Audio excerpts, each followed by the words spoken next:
because we are kings and our words matter.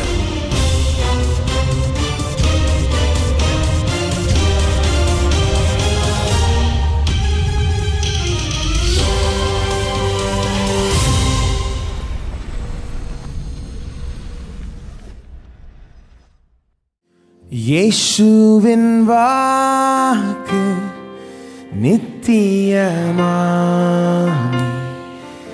என்ன நேரினும் மாறாதாமே. வானமும் பூமியும் மாறிப்போ வல்லவர் வாக்கு மாறாதாமே.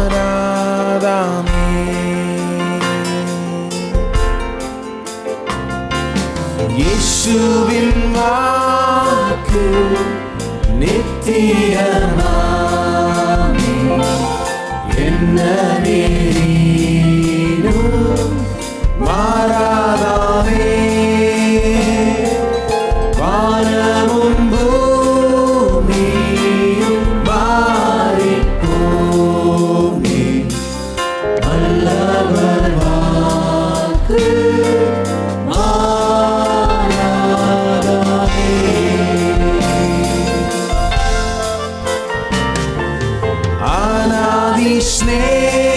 ஸ்நேகத்தால் உன்னை ஸ்நேகித்தா அவரின் நீங்க காருண்யத்தால் உன்னை என்றென்று இழுத்துக் கொண்டார். அவரின் அன்பு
Yeah.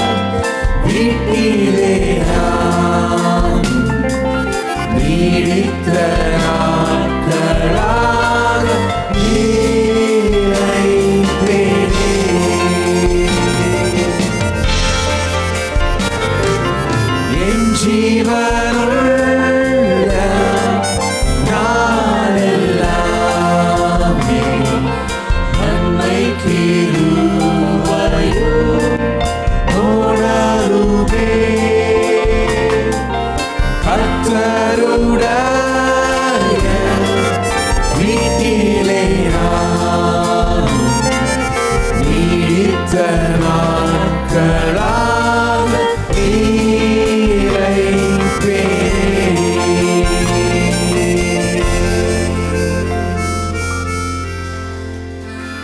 ஆமென். நம்ம எல்லோரும் தயவு செய்து எழுந்து நின்று பாடுவோம்.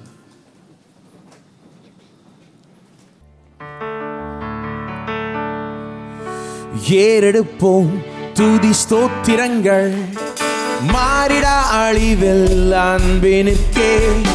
ஸ்தோத்திரங்கள் துதி பாத்திரர்க்கே, காத்திடும் முடிவில் அன்பினுக்கே. ஏறெடுப்போம் துதி ஸ்தோத்திரங்கள் மாறிடா அழிவில் அன்பினுக்கே. ஸ்தோத்திரங்கள் துதி பாத்திரர்க்கே, காத்திடும் முடிவில் அன்பினுக்கே. ஏறெடுப்போம் துதி ஸ்தோத்திரங்கள் மாறிடா அழிவில் அன்பினுக்கே. ஸ்தோத்திரங்கள் துதி பாத்திரர்க்கே, காத்திடும் முடிவில் அன்பினுக்கே. ஏறெடுப்போம் துதி ஸ்தோத்திரங்கள் மாறிடா அழிவில் அன்பினுக்கே. ஸ்தோத்திரங்கள் துதி பாத்திரர்க்கே, காத்திடும் முடிவில் அன்பினுக்கே. அவரின் நன்மைகள் அவனியும் அறிய துதித்து நாம் பாடுவோம். மன்னன் வரும் வேளை மன்னோர் வரவேற்க மகிழ் கொண்டாடிடுவோம். அவரின் நன்மைகள் அவனியும் அறிய துதித்து நாம் பாடுவோம். மன்னன் வரும் வேளை மன்னோர் வரவேற்க மகிழ் கொண்டாடிடுவோம்.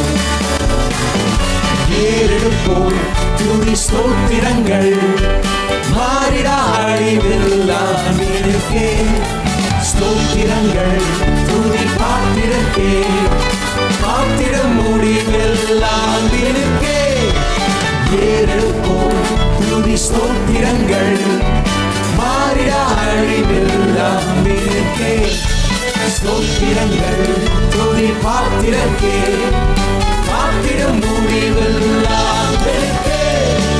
வளம் நீரை பூமி மாறும் காலங்கள் வான்மழை சூரியன் படைப்பின் சந்தோஷம் அளித்த உயிர் மூச்சு கலந்தார் ஸ்தோத்தரிப்போம்.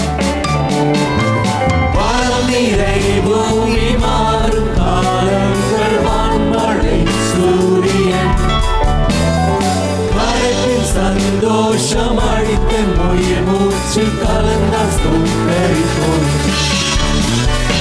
ஏறெடுப்போம் துதி ஸ்தோத்திரங்கள் மாறிடா அழிவில் அன்பினுக்கே. ஸ்தோத்திரங்கள் துதி பாத்திரர்க்கே, காத்திடும் முடிவில் அன்பினுக்கே. ஏறெடுப்போம் துதி ஸ்தோத்திரங்கள் மாறிடா அழிவில் அன்பினுக்கே. ஸ்தோத்திரங்கள் துதி பாத்திரர்க்கே, காத்திடும் முடிவில் அன்பினுக்கே. மண்ணும் அதன் நிறைவும் விண்ணும் அவர் முன்பு மகிழ்வு திளைக்கட்டுமே. கர்த்தர் ஆள்கின்றார் என்னும் முழக்கத்தில் சிருஷ்டி இணையட்டுமே. மண்ணும் அதன் நிறைவும் விண்ணும் அவர் முன்பு மகிழ்வு திளைக்கட்டுமே. கர்த்தர் ஆள்கின்றார் என்னும் முழக்கத்தில் சிருஷ்டி இணையட்டுமே.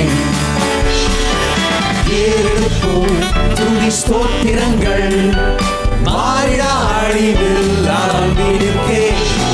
ஸ்தோத்திரங்கள் துதி பாத்திரர்க்கே, காத்திடும் முடிவில் அன்பினுக்கே.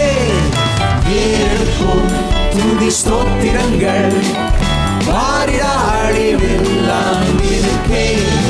ஸ்தோத்திரங்கள் துதி பாத்திரர்க்கே, காத்திடும் முடிவில் அன்பினுக்கே. அவரின் நன்மைகள் அவனிலோ அறிய துதித்து நாம் பாடுவோம்.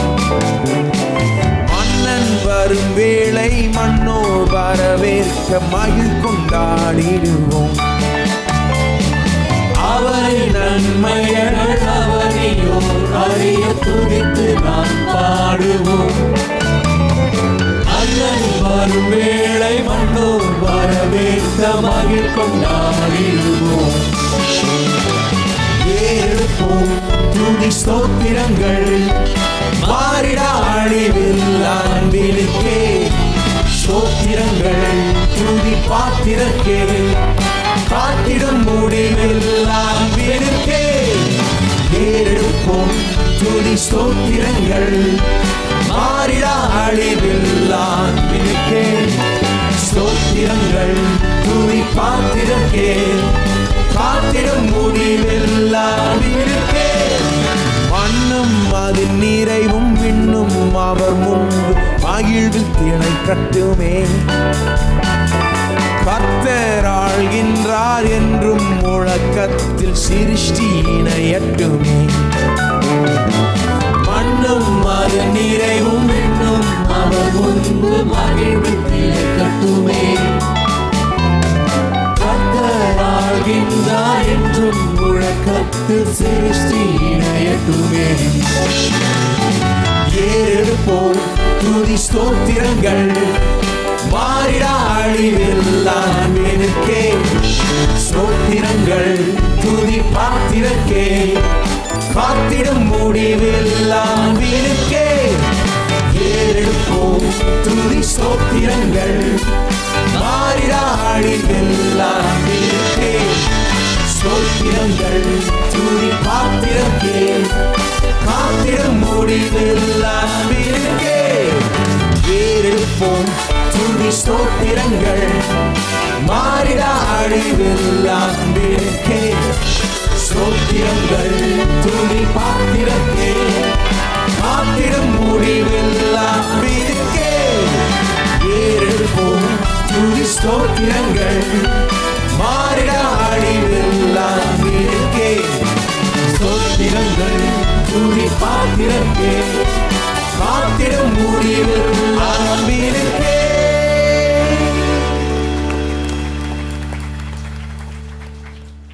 மாறாத அன்பு. சில காரியங்கள் மாறாது, சில காரியங்கள் மாறும், சில காரியங்கள் மாறாது. காலங்கள் மாறும், தேதிகள் மாறும், நம் மூடு மாறும்.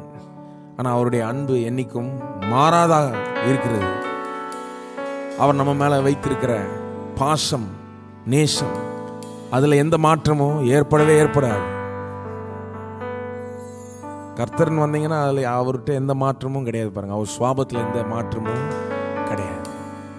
அவருடைய தயவில் எந்த மாற்றமும் கிடையாது. அவர் நமக்கு கொடுத்த வாக்கு தத்தங்களில் எந்த மாற்றமும், வருஷம் மாறுறதுனால அது மாறாது.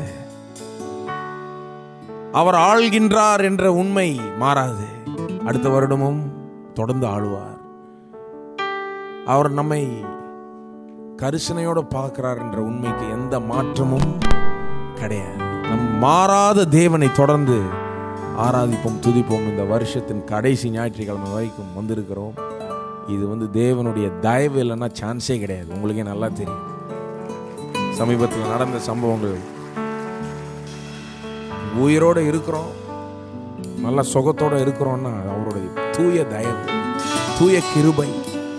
ஆனால் வெறும் நமக்கு உயிரையும் சுகத்தையும் மட்டும் கொடுக்கல. நம்மை ரட்சித்திருக்கிறார், நம்மை மீட்டு இருக்கிறார், பாவங்களை மன்னித்து இருக்கிறார், நீதிமான்களை ஆக்கி இருக்கிறார், தகுதியை கொடுத்திருக்கிறார், பெரிய ஒரு எதிர்காலத்தை வைத்திருக்கிறார், பெரிய திட்டத்தையும் நோக்கத்தையும் ஒவ்வொருவருக்கும் வைத்திருக்கிறார். எவ்வளோ இருக்கு நம்ம தேவனை துதிக்கிறதுக்கு, ஆராதிக்கிறோம். முழு இருதயத்தோட அவரை துதிப்போம், ஆராதிப்போம்.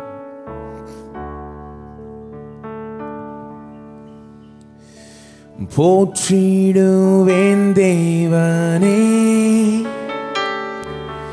தூக்கி எடுத்தீர் என்னை, சத்துரு எந்தன் பேரில் மகிழாமல் காத்தீரே. போற்றிடுவேன் தேவனே, தூக்கி எடுத்தீர் என்னை, சத்துரு எந்தன் பேரில் மகிழாமல் காத்தீரே.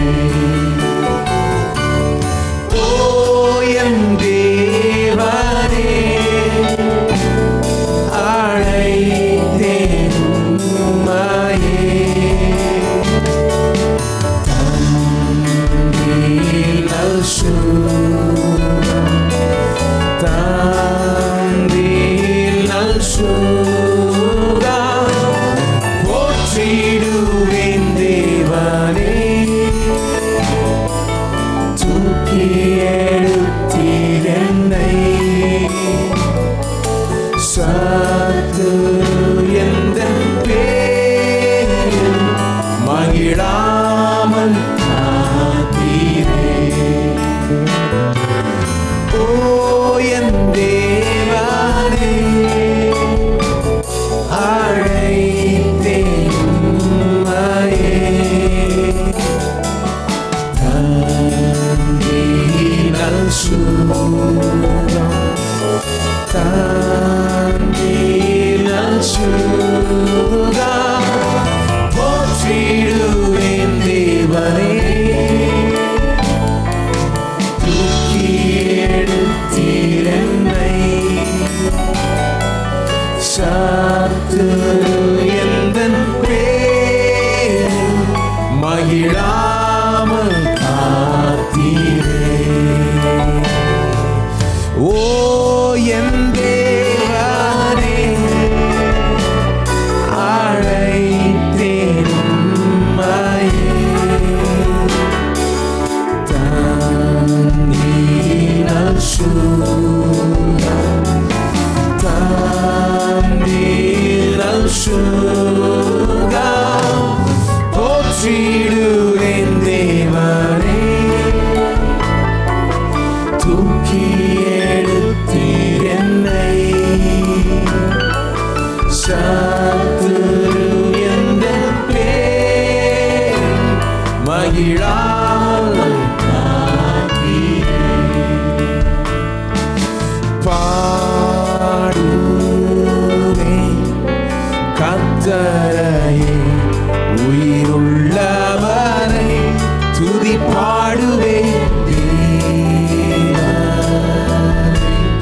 ஜீவனுள்ள நாளெல்லாம்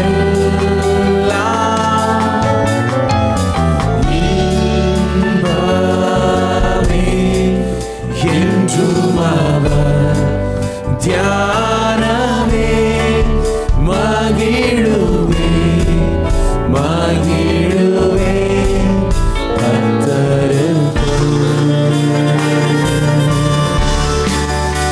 ஆத்துமாவே ஸ்தோத்தரி என் தேவனை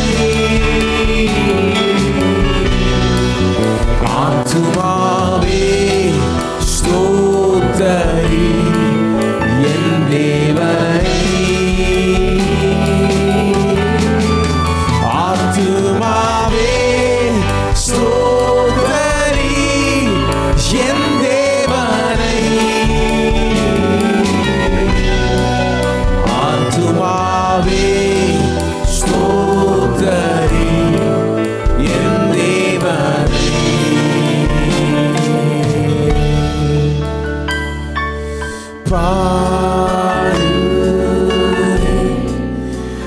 கர்த்தரையே உயிருள்ளவரை துதி பாடுவேன் தேவனை ஜீவனுள்ள நாளெல்லாம்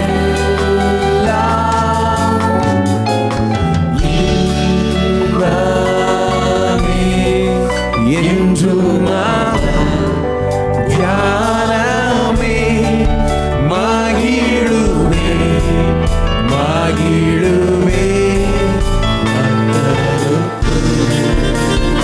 ஓ ஸ்தோத்திரிப்போம். ஆத்துமாவே ஸ்தோத்தரி என் தேவனை ஆத்துமாவே ஸ்தோத்தரி என் தேவனை ஆத்துமாவே ஸ்தோத்தரி என் தேவனை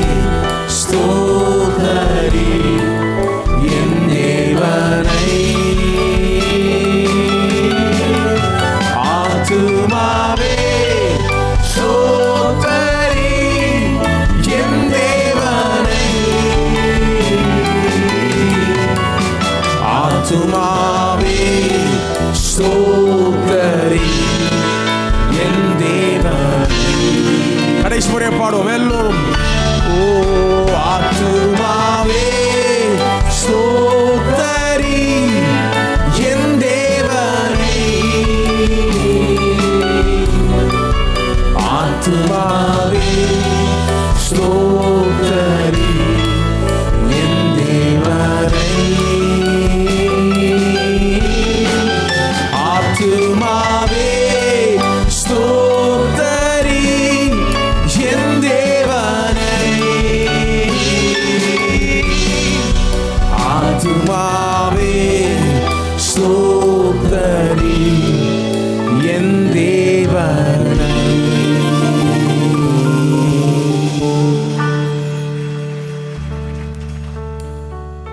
ஹல்லேலூயா.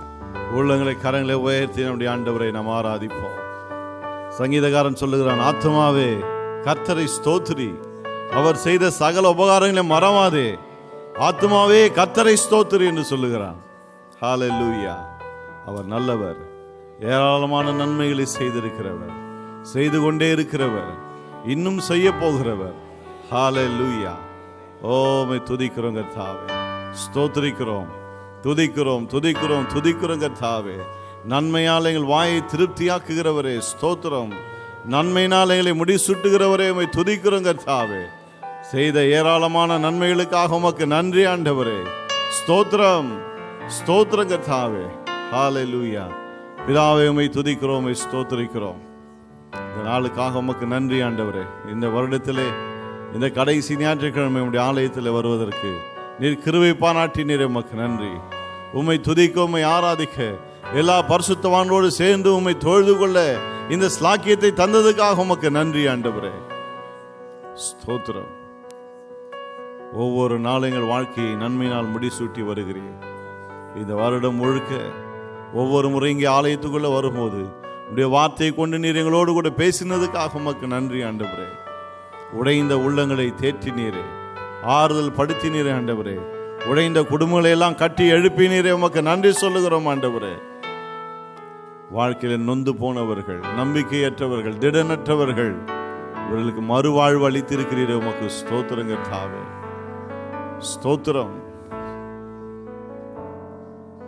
ஹல்லேலூயா. நீர் கொடுத்த சுகத்திற்காக நன்றி, பலனுக்காக நன்றி, ஆரோக்கியத்துக்காக நன்றி கர்த்தாவே. இன்றைக்கு எங்களோடு கூட நீர் பேசுவீராக.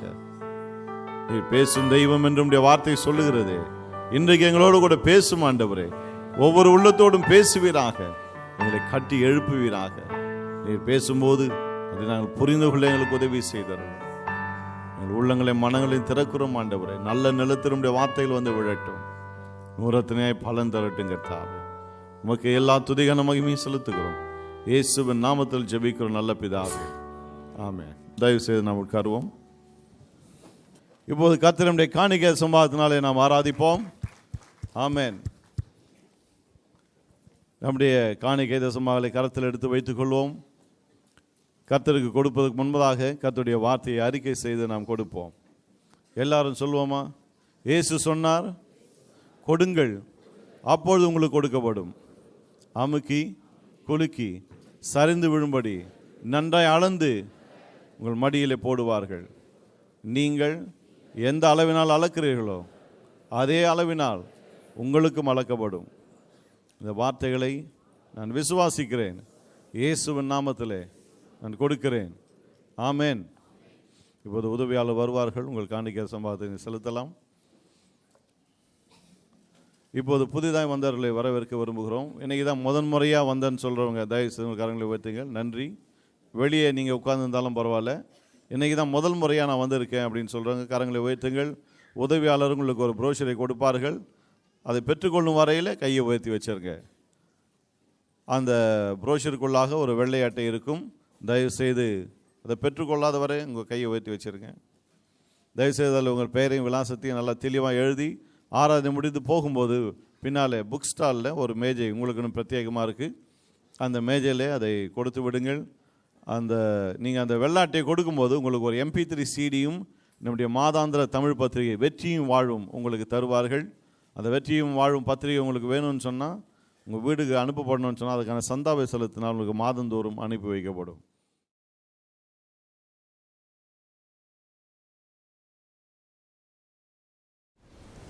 நம்முடைய புத்தாண்டு ஆராதனை 31ஆம் தேதி இரவு 10 மணிக்கு ஆரம்பமாகிறது.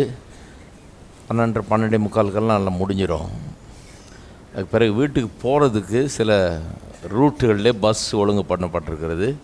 எந்தெந்த ரூட்டில் பஸ்ஸுகள் செல்லும் என்கிறதை எழுதி ஒட்டியிருக்காங்க வெளியெல்லாம் பல இடங்களில், பார்த்துக்கொள்ளுங்கள். இல்லைன்னா ஆன்லைனில் போய் வெப்சைட்லேயோ அல்லது ஃபேஸ்புக்லேயோ நீங்கள் அதை பார்த்து தெரிந்து கொள்ளலாம். அந்த விவரங்கள்லாம் கொடுக்கப்பட்டிருக்கிறது. கர்த்தருடைய வார்த்தைக்கு செல்வோம். 1 யோவான் 3ஆம் அதிகாரம். 31ஆம் தேதி கூட்டம் கரெக்டாக 10 மணிக்கு ஆரம்பிக்கும். கொஞ்சம் சீக்கிரம் வரணும், ஏன்னா 9:45 வந்தால் தான் உள்ளே வந்து உட்கார முடியும். 10 மணிக்குள்ளே கொஞ்சம் இடம் பார்க்கிங்கெல்லாம் பண்ணிவிட்டு உள்ளே வந்து உட்காரணும். எல்லாருக்கும் பார்க்கிங் வசதி எல்லாம் அங்கே இருக்கும். அது சரியாக டைமுக்கு அங்கே வர முயற்சி எடுக்க வேணும். 1 யோவான் 3ஆம் அதிகாரம் 19ஆம் வசனத்திலிருந்து 23ஆம் வசனம் வரை நாம் வாசிப்போம். இதனாலே நாம் சத்தியத்துக்குரியவர்கள் என்று அறிந்து நம்முடைய இருதயத்தை அவருக்கு முன்பாக நிச்சயப்படுத்தி கொள்ளலாம். நம்முடைய இருதயமே நம்மை குற்றவாளிகளாய் தீர்க்குமானால் தேவன் நம்முடைய இருதயத்திலும் பெரியவராய் இருந்து சகலத்தையும் அறிந்திருக்கிறார். பிரியமானவர்களே, நம்முடைய இருதயம் நம்மை குற்றவாளிகள் என்று தீர்க்காதிருந்தால் நாம் தேவனிடத்தில் தைரியம் கொண்டிருந்து அவருடைய கற்பனைகளை நாம் கை கொண்டு அவருக்கு முன்பாக பிரியமானவர்களை செய்கிறபடினால் நாம் வேண்டிக் கொள்வது எதுவோ அதை அவராலே பெற்றுக்கொள்கிறோம். நாம் அவருடைய குமாரனாகிய இயேசு கிறிஸ்துவின் நாமத்தின் மேல் விசுவாசமாக இருந்து அவர் நமக்கு கட்டளையிட்டபடி ஒருவர் அன்பாக இருக்க வேண்டும் என்பதே அவருடைய கற்பனையாக இருக்கிறது. தேவனுடைய அன்பை குறித்து போதித்தோம் முதல்ல. இப்போ நாம் ஒருவர் அன்பாக இருக்க வேண்டும் என்பதை குறித்து போதித்து வருகிறோம். அன்பிலே வாழ்வது என்கிற தலைப்பிலே இதை போதித்து வருகிறோம். யோவான் அன்பின் அப்போஸ்தலன் என்று அழைக்கப்படுகிறார். ஏனென்றால் இந்த முழு நிருபமுமே நிறைய அந்த அன்பை பற்றி தான் எழுதுகிறார். நான் ஏற்கனவே சொன்னேன், வயதான காலத்திலே கிட்டத்தட்ட 100 வயதுக்கு நெருங்கிட்டு இருக்கு.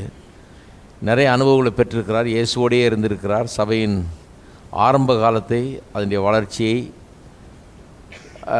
அநேகருடைய ரட்சிப்பை, அவர்கள் கிறிஸ்துவுக்குள்ளே வளருவதெல்லாம் பார்த்துருக்கிறார். அதில் இவர் பங்கு பெற்றிருக்கிறார். ஆகவே நிறைய காரியங்களை தெரிந்து வைத்திருக்கிறார்.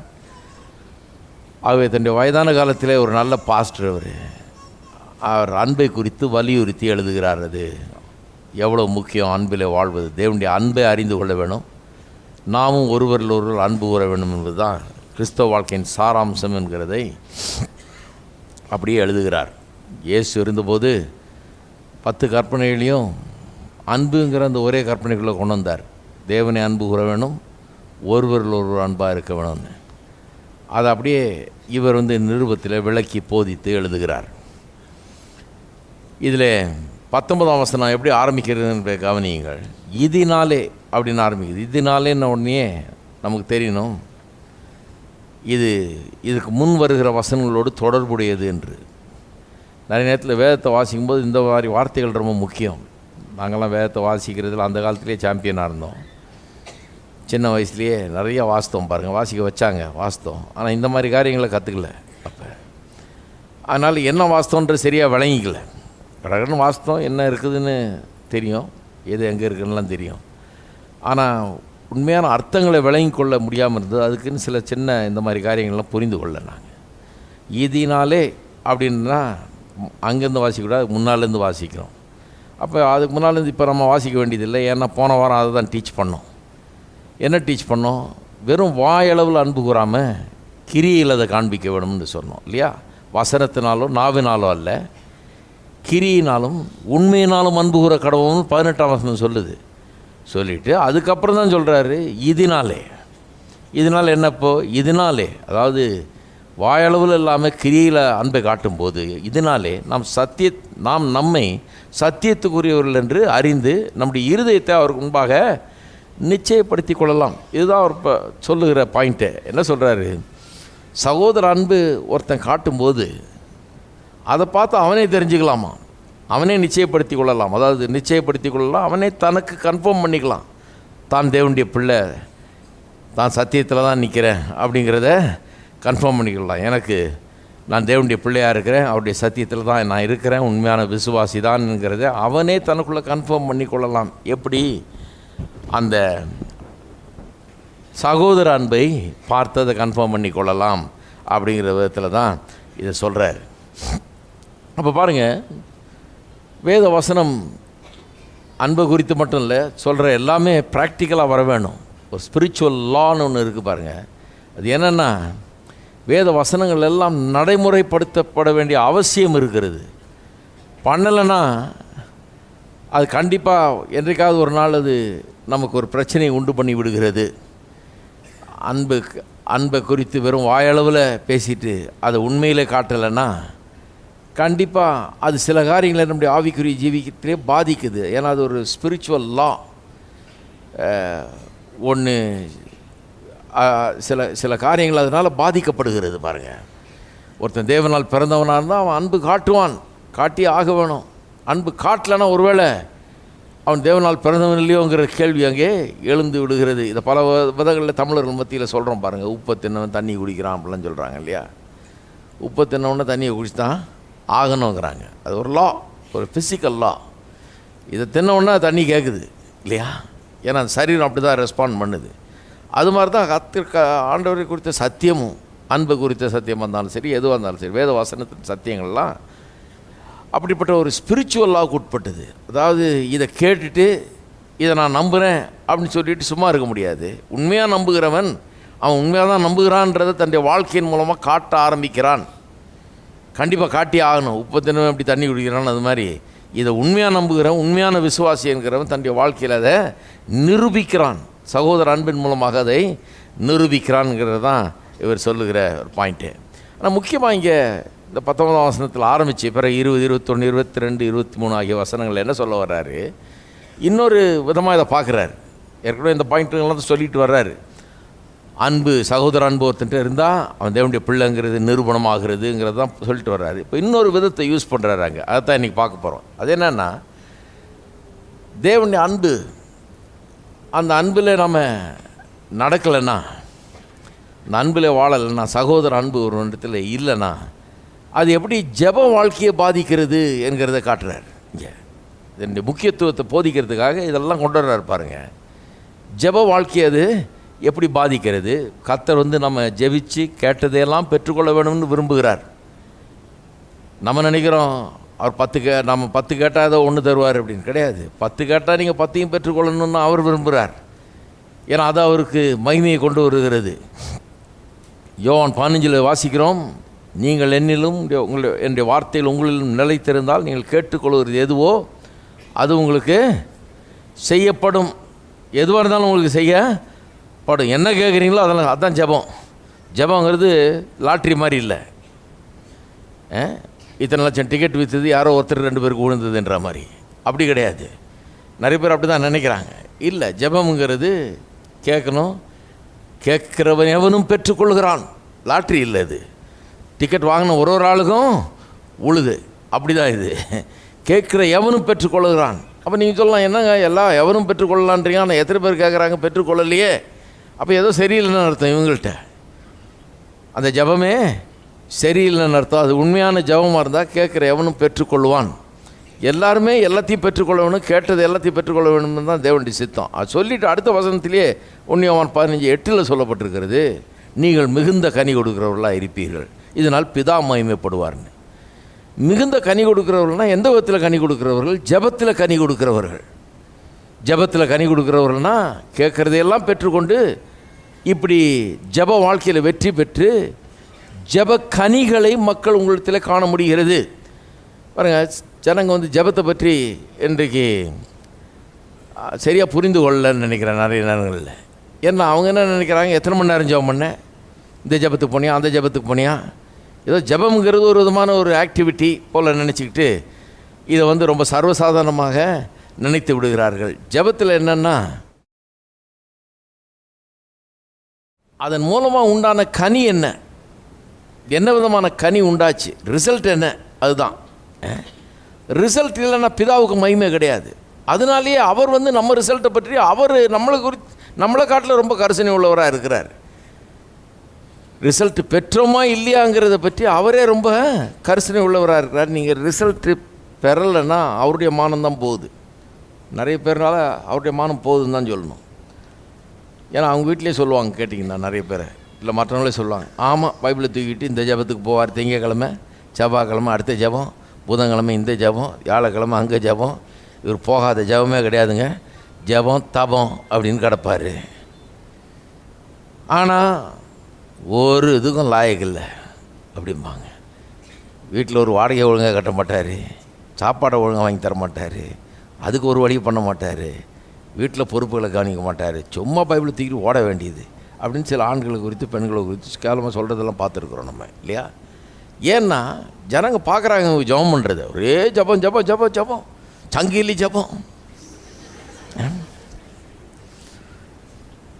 விட்றது இல்லையாக்கும். காலிலேருந்து ராத்திரி வரைக்கும், ராத்திரிலேருந்து காலைல வரைக்கும் நாங்கள் அப்படியே சங்கிலி தொடரில் அப்படியே ஜெபம் பண்ணிட்டே இருக்கிறோமாக்க, ஏதோ ஒரு ரேஸ் பண்ண நடக்கிற மாதிரி போயிட்டுருக்குன்றார். சரி, அதெல்லாம் இருக்கட்டும், நல்லது தான். ஆனால் ரிசல்ட் என்னங்க அப்படின்னு கேட்டால் 0. ரிசல்ட் அந்த ஜெபத்தினால எந்த பலனும் இல்லை நிறைய பேருக்கு. அதைத்தான் இங்கே வேதம் சொல்லுது. மிகுந்த கனி கொடுக்குறவர்களாக இருப்பீர்கள், இருந்தால் பிதா மகிமைப்படுவார், இல்லைன்னா அவருடைய நாமத்துக்கு மகிமை இல்லாமல் போயிடுது. இன்னும் கேட்டால் அவருடைய நாமத்துக்கு ஒரு கேவலம் உண்டாகிறது அங்கே. அப்போ ஜெபம் ரொம்ப முக்கியம். இந்த ஜெபத்தில் நாம் வெற்றி பெறுவது ரொம்ப முக்கியம், நமக்கு ரொம்ப முக்கியம். அதை விட இன்னும் ரொம்ப முக்கியம் என்னென்னா கடவுள் மகிமைப்படுறது ரொம்ப முக்கியம். நம்மளை பார்த்தா ஜனங்க என்ன சொல்லணும், இவர் கேட்டதெல்லாம், இவர் விரும்பி ஆண்டவர்கிட்ட கேட்டதெல்லாம் பெற்றுக்கொண்டார் இந்த மனுஷன். ஜெபம்னா இந்த ஆளை தான் கேட்கணும், எப்படி ஜெபிக்கிறது, எப்படி பெற்றுக்கொள்கிறதுன்னு இந்த ஆளை தான் கேட்கணும்னு அப்படி இவர் நம்புகிற ஆண்டவர், இவர் வணங்குகிற தெய்வம் கேட்டதையெல்லாம் தராராம். அப்படியே நடக்குது அது அப்படின்னு அந்த அளவுக்கு ஜனங்க ஆச்சரியப்பட்டு தேவனை மகிமைப்படுத்துகிற அளவுக்கு நம்முடைய வாழ்க்கை இருக்க வேண்டும் என்று தேவன் விரும்புகிறார், இல்லையா? இவர் அன்பை குறித்து பேசும்போது எப்படி கொண்டாடுறாருன்னா, இதை சகோதர அன்பு ரொம்ப முக்கியம். தேவனால் பிறந்தவர்களாக இருந்தால் சகோதர அன்பை காண்பிப்பீர்கள், சகோதர அன்பை காமிக்கலைன்னா தேவனால் பிறந்தவர்களா என்பதே சந்தேகமாயிடுது, அதுவே கேள்விக்குறியாயிடுதுன்றாரு. அது சொல்கிறாரு ரொம்ப முக்கியம் விசுவாசிகளுக்கு சொல்கிறாரு. ஏன்னா அது காட்டலைன்னா உங்களுடைய ஜெப வாழ்க்கையே பாதிக்கப்படும். ஜெப வாழ்க்கை பாதிக்கப்பட்டுச்சுன்னா எல்லாமே பாதிக்கப்படுறாரு. ஜெப வாழ்க்கை ரொம்ப முக்கியம். பாருங்கள், இயேசுவே சொல்கிறார், நீங்கள் சோர்ந்து போகாமல் ஜெபம் பண்ண வேணுன்றார். சோர்ந்து போகாமல் பவுலப்போன்னு சொல்கிறார், இடைவிடாமல் ஜெபம் பண்ணுங்கள்ன்றார். ஜெபத்தை பற்றி நிறைய வேதவசனம் சொல்லுது. ஜெபம் ரொம்ப முக்கியமான ஒரு காரியம். சங்கீதக்காரன் சொல்லுறான், தகப்பனும் தாயும் கைவிட்டாலும் என் தேவன் என்னை சேர்த்து கொள்வார். ஜெபத்தை எப்படி அவங்கெல்லாம் பார்த்தாங்கன்னா, நம்முடைய தேவன் அவர் ஒரு தகப்பன் மாதிரி, அவர் கைவிடாத ஒரு தகப்பன், ஒரு நல்லவர், அவர் பெரியவர். உலகத்தில் 1000 கஷ்டங்களை பட்டாலும் 1000 துன்பங்களை பட்டாலும் எங்கும் போகிறதுக்கு ஒரு போக்கிடம் இல்லாமல் இருந்தாலும் எந்த பக்கமும் திரும்ப முடியாதுன்னு ஆகும்போது நான் அவர்கிட்ட திரும்பலாம். அவர் எப்போதும் என் பக்கமாய் திரும்பி இருக்கிறார், எனக்கு உதவி செய்கிறதுக்கு அவர் இருக்கிறார். அதுதான் அந்த ஜெபத்தினுடைய மேன்மை. அதுதான் நான் கர்த்தரிடத்தில் போக முடியும், கர்த்தரை நான் கேட்க முடியும், கர்த்தரிடத்தில் நான் விசாரிக்க முடியும், கர்த்தரிடத்தில் நான் வர முடியுங்கிற அந்த இதுதான். யோபுவை பற்றி பார்த்தோம் இல்லையா கிறிஸ்மஸ் அன்றைக்கி. யோபுடைய அங்கலாய்ப்பு என்னன்னா, அவனுடைய பிரச்சனை இல்லை, அவர் அங்கே இருக்கிறார், நான் இங்கே இருக்கிறேன், நான் படாத பாடு பட்டுட்டு இருக்கிறேன், அவரை கான்டாக்ட் பண்ணவே முடியல, அவர் இருக்கிறாரா, என்ன ஆச்சு, நான் மறந்துட்டாரா என்னான்ட்டு அப்படி அங்கலாய்க்கிறான் பாருங்க. அவன் என்ன ஆனாரோ ஏதானாரோன்னு.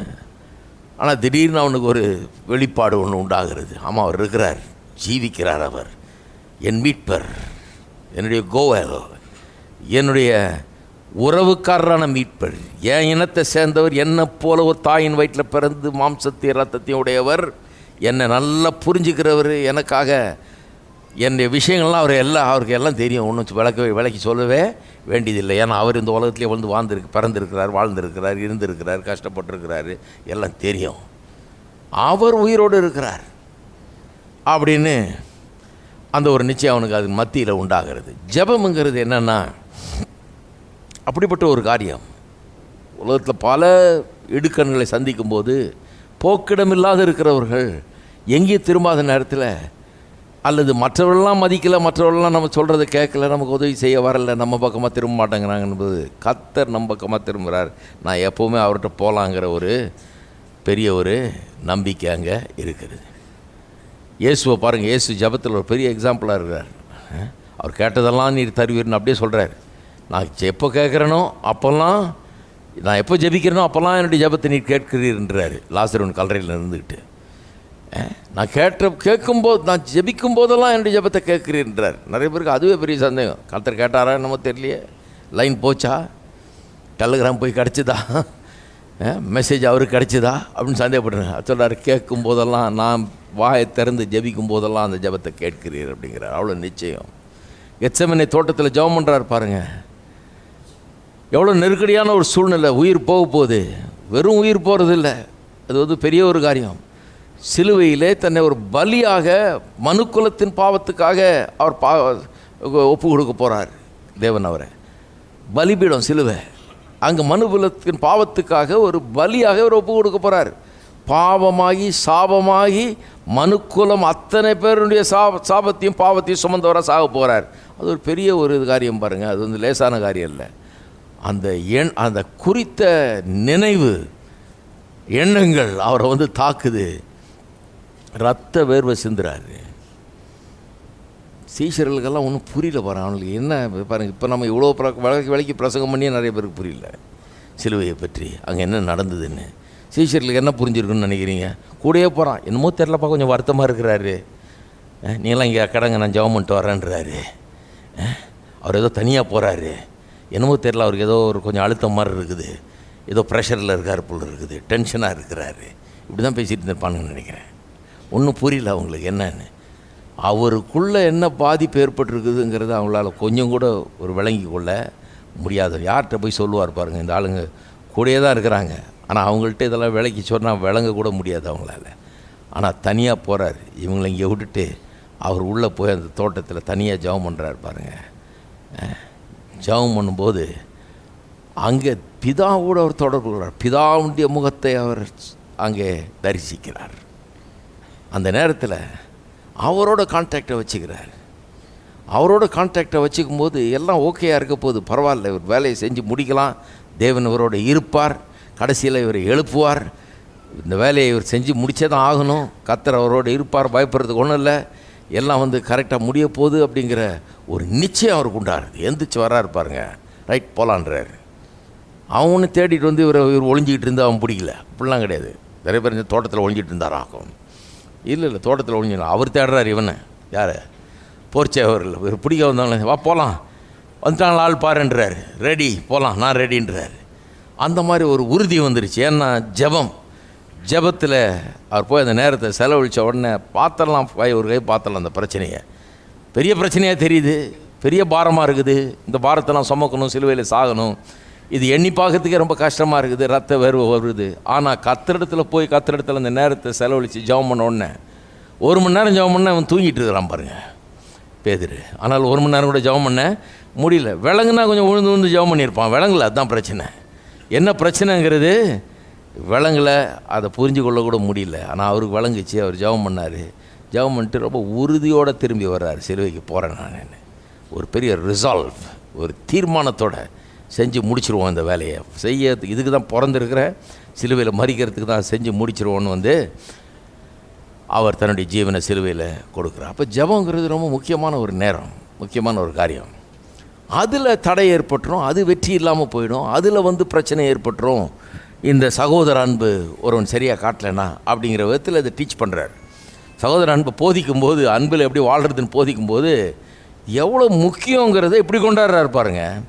இது எவ்வளோ முக்கியம்னா, சகோதர அன்பை நம்ம காட்ட தவறணும் என்றால் அது நம்முடைய ஜப வாழ்க்கையே பாதிக்கப்படும். ஜப வாழ்க்கை பாருங்கள், ஊரில் யாருங்கிட்டே நம்ம போக முடியாதுங்கிறது வேறு, அது ஒரு பெரிய பிரச்சனை இல்லை. கத்தர்கிட்ட போக முடியும்னா நம்ம சால்வ் பண்ணிக்கலாம், யாருமே தேவையில்லை. கத்தர்கிட்ட போனால் நமக்கு உதவி கிடைக்குதுன்னா அது போதும். அவர்கிட்டயே போக முடியாத ஆயிடுச்சுன்னா அப்புறம் என்ன ஆகுறது? அதுவே சக்ஸஸ் ஆகாதுன்னா, அவர்கிட்ட போகிறதே சரியாக நடக்காது, அதுலேயே பிரச்சனை ஆகிடுதுன்னா அப்புறம் அப்போ தான் போக்கிடமே இல்லாமல் போயிடுறோம். நம்ம அப்போ தான் நம்மளால் ஒன்றும் செய்ய முடியாமல் ஆகிடுது. ஊரே நம்ம எதிர்த்தாலும் கர்த்தர் நமக்கு இருக்கும்போது, தாயும் தாப்புன்னு தள்ளிட்டாலும் அவர் என்னை சேர்த்து கொள்வார்னு போகலாம். அவர்கிட்டயே போகிறது அதுலேயே பிரச்சனை வந்துருச்சுன்னா அதுதான் ரொம்ப பெரிய பிரச்சனை ஆகிடும். அதை தான் சொல்கிறாருங்க. அப்போ ஜெபம்னா என்ன? நிறைய பேருக்கு ஜெபத்தை குறித்து ஒரு பெரிய தவறான ஒரு அபிப்பிராயம் இருக்குது பாருங்கள். ஜெபத்தை குறித்து நிறைய பேர் என்ன நினைக்கிறாங்க, ஜெபம்னா சில சொல்லுவாங்க இல்லையா, I will say a prayer, நான் ஒரு ஜெபத்தை சொல்லிடுறேன் இருங்க. ஒருத்தர் அப்படி தான் பாருங்கள், ஒரு சின்ன ஜெபம் சொல்லிடுறேங்க, நான் படுக்கிறதுக்குள்ளே எப்பவும் சொல்லுவாங்க ஜெபம்னு பாக்கெட்லேருந்து எடுக்கிறாரு, சீட்டில் எழுதி வச்சுருக்காரு ஜெபத்தை கரெக்டாக. ஏதோ ஒரு 4 வரி எழுதி வச்சுருக்கிறாரு. கடன்னு இந்த ஜபம் பாருங்கள், இது நான் டெய்லி சொல்லிக்கிறது இதை அப்படின்றாரு. நான் டெய்லி இது அந்த 4 வரியை சொல்லிட்டா அது ஒரு ஜபம், அவ்வளோதான். இதை நான் டெய்லி சொல்லிடுறதுங்க, படுக்கிறதுக்கு முன்னால் எப்படியோ சொல்லிடுறது அப்படின்றாரு. அப்புறம் சொல்கிறாரு, நீங்கள் கூட இதை டெய்லி கொஞ்சம் சொல்லலாங்க, ஒரு 2 நிமிஷம் தான் எடுக்கும், இதை டெய்லி கொஞ்சம் சொல்லலாம். ஏன்னா சொல்லும்போது உங்களுக்கு ஒரு மனதில் ஒரு பெரிய அமைதி ஏற்படும், ஒரு தெரப்பி மாதிரி, தெரப்பியூட்டிக் எஃபெக்ட் இதில். இந்த ஜபத்தை சொல்லும்போது உங்களுக்கு மைண்டு கொஞ்சம் ஃப்ரீ ஆகும், டென்ஷன்லாம் கொஞ்சம் ஃப்ரீ ஆகும், தூக்கம் நல்லா வரும். அதனால் இதை எதுக்கும் பாக்கெட்லேயே வச்சுங்க, அப்பப்போ எடுத்து பார்த்து தூங்கும்போது இதை கொஞ்சம் சொல்லிவிட்டு பார்த்தீங்கன்னா உங்களுக்கு ஏதோ ஒரு சைக்கலாஜிக்கல் எஃபெக்ட் இருக்குது இதில் அப்படிங்கிறார். அதாவது உங்களுடைய ஆரோக்கியத்துக்காக, உங்களுடைய மன ஆரோக்கியத்துக்காக இதை டெய்லி செய்கிறது நல்லது. ஒன்றும் இல்லை, இது ஒரு 4 வரி அவ்வளோதான். இதை வாசித்து கண்ணை மூடிட்டு இதை சொல்லிடணும், கொஞ்சம் நேரம் அப்படியே இருக்கணும், அப்புறம் தூங்கினா நல்லா வரும் தூக்கம் அப்படின்றார். இப்போ ஜனங்க என்ன நினைக்கிறாங்க, ஜபங்கிறது ஏதோ ஒரு மெக்கானிக்கல் ரிச்சுவல், ஏதோ ஒரு சடங்காச்சாரம், அதை ஒரு எந்திரம் போல் செய்கிறது. அந்த 10 வரி எழுதி வச்சுருக்கோம், அதை கடகடன்னு வாசிக்க வேண்டியது, வாசித்துட்டு கொஞ்சம் நேரம் அப்படியே கண்ணை மூடி இப்படி இருந்துட்டு அப்புறம் தூங்க வேண்டியது. அப்புறம் அது அப்படியே சைக்கலாஜிக்கலாக நமக்கு ஒரு பெரிய ஒரு எஃபெக்டை உண்டாக்கும். அப்படின்னா ஆனால் புதிய ஏற்பாடு அப்படி போதிக்கல ஜபத்தை பற்றி. ஜபம்னா என்ன, புதிய ஏற்பாடு எப்படி அதை போதிக்கிறதுங்கிறத கவனிக்கணும். அது ஒன்றும் இப்படி சும்மா எழுதி வச்சு படிக்கிறது இல்லை. ஜபம்ங்கிறது ஏதோ ஒரு ஆட்டோமேட்டிக் இது கிடையாது, ஏதோ சொல்கிற நாள் அழகான வரிகளோ ஒரு கவிதையோ அப்படி அல்ல. ஜபங்கிறது அதெல்லாம் கிடையாது. பாருங்கள், ஜபம்னா என்ன, ஜபம்னு சொன்னால் இங்கே 19ஆம் வசனத்தில் தெளிவாக வருது. 1 யோவான் 3ஆம் அதிகாரத்தில் வாசனம் இல்லையா, 19ல் தான் தொடங்கணும். 19ஆம் அதிகாரத்தை திருப்பி பாருங்கள். இதனாலே நாம் நம்மை சத்தியத்துக்குள்ள உரியவர்கள் என்று அறிந்து நம்முடைய இருதயத்தை அவருக்கு முன்பாக நிச்சயப்படுத்தி கொள்ளலாம். ஜபத்தை பற்றி தான் பேச போகிறார் அடுத்த வசனத்துலேருந்து. இங்கே ஒரு எக்ஸ்பிரஷன் யூஸ் பண்ணுறாரு பாருங்கள், இங்கிலீஷ் பைபிளில் பிஃபோர் ஹிம்னு வருது. அவருக்கு முன்பாக. ஜபம்ங்கிறத 2 வார்த்தையில் டிஃபைன் பண்ணிடலாம். அது என்னென்னா, மனுஷன் தேவனுக்கு முன்பாக நிற்கிறது, தேவனோடு ஐக்கியம் கொள்ளுகிறது, தேவனோடு உறவாடுகிறது, தேவனோடு நேரத்தை செலவழிக்கிறது. ஜபம்னா என்ன, நான் மற்ற எல்லாத்தையும் ஒதுக்கி வச்சுட்டு ஒரு விசேஷமான விதத்தில் தேவனிடத்தில் அவரை தரிசிக்க எனக்கு ஒரு ஸ்லாக்கியம் கொடுக்கப்படுகிறது. நான் அங்கே நிற்கிறேன், அவருடைய முகத்தை நான் தரிசிக்கிறேன், அவருக்கு முன்னால் நிற்கிறேன், அவருக்கு முன்பாக அப்படின்னு வார்த்தை வருது பாருங்கள். அவருக்கு முன்பாக, எல்லாம் சொல்லுங்கள், அவருக்கு முன்பாக. இட்ஸ் கம்மிங் பிஃபோர் காட், தேவனுக்கு முன்பாக வருகிறது. இப்போ பவுலப்போஸ்தலன் சொல்கிறாரு, அப்போஸ்தலர் 17 சொல்கிறாரு, நாம் எல்லாரும் அவருக்குள் வாழுகிறோம், அவருக்குள் இருக்கிறோம், அவருக்குள் அசைகிறோம் அப்படிலாம் சொல்கிறாரு. அப்போ பொதுவாக எல்லாருமே மனுக்குலம் எல்லாமே அவருக்குள்ளே தான் இருக்குது. அவர் கடவுள், நம்மளை காட்டில் பெரியவர், எல்லாம் அவருக்குள்ளே தான் இருக்கிறோம். அது ஜென்ரல். ஜபம்ங்கிறது அப்படி ஒரு ஜென்ரல் இது கிடையாது, நம்ம எல்லாருமே அவருக்குள்ளே தான் இருக்கோம், அவருக்கு முன்னால் தான் இருக்கிறோம் அப்படின்னு சொல்லிட்டு போகிறது. ஜபம்ன்றது ஒரு ரொம்ப ஸ்பெஷல்னால் என்ன, ரொம்ப சீட்டு கொடுத்து தரிசனத்துக்கு பர்மிஷன் வாங்கிட்டு கதவு திறக்கப்பட்டு நம்ம உள்ளே போய் நம்மளை மட்டும் ப்ரைவேட்டாக பார்க்குறாங்க பாருங்கள், அதான் தரிசனம். அந்த மாதிரி ஒரு இது ஜபம்ங்கிறது. தேவனிடத்தில் நமக்கு தனிப்பட்ட முறையில் நேரடியாக ஏற்படும் ஒரு தொடர்பு. நான் தேவனை போய் தனிப்பட்ட விதத்தில் தரிசிக்கிறேன். அந்த தனிப்பட்ட விதத்தில் நான் தரிசிக்கும்போது மற்ற எல்லாத்தையும் தூரம் ஒத்தி வச்சிட்றேன். யாராவது பெரிய ஆளுகளை சந்திக்க போகும்போது பார்த்துறீங்களா, பெரிய ஆளுகளை சந்திக்க போகும்போது ஃபோனுங்கெல்லாம் ஆஃப் பண்ணிட்டோமான்னு பார்த்துக்கிறோம் இல்லையா. அங்கே போய் ஃபோன் அடிச்சுட்டு இருக்கக்கூடாது. ஒரு பெரிய மனுஷன்ட்ட பேசிகிட்டு இருக்கும்போது நீங்கள் ஃபோன் அடிச்சுன்னா அசிங்கம். அவர் என்ன நினைப்பார், என்ன விளையாடுறியா இங்கே வந்துங்க, உன் ஃபோனுக்கு இருக்குன்னு அடிச்சிட்டு இருக்குது, உன் பக்கத்தில் இருக்க உன் ஃபோன் அதுக்கு மேலே அடிக்குது அப்படின்னு. அதனால தான் சபைக்குள்ளே வரும்போது ஃபோனை ஆஃப் பண்ணுங்கன்றோம். இங்கே எதுக்கு, தேவனுக்கு முன்பாக இருக்கிறோம் நம்ம. இது ஒரு ஜபத்தின் நேரம், இது ஒரு ஆராதனையின் நேரம். அப்போ இதெல்லாம் இது தேவையில்லை. இது கொஞ்சம் நேரம், ஒரு 2 மணி நேரம் இதை ஆஃப் பண்ணி வச்சா ஒன்றும் ஆகிடாது. அதுக்குள்ளே ஒன்றும் ராப்சர் வந்துடாது, அதுக்குள்ளே ஒன்றும் உலகம் முடிஞ்சிடாது, அழிஞ்சிடாது.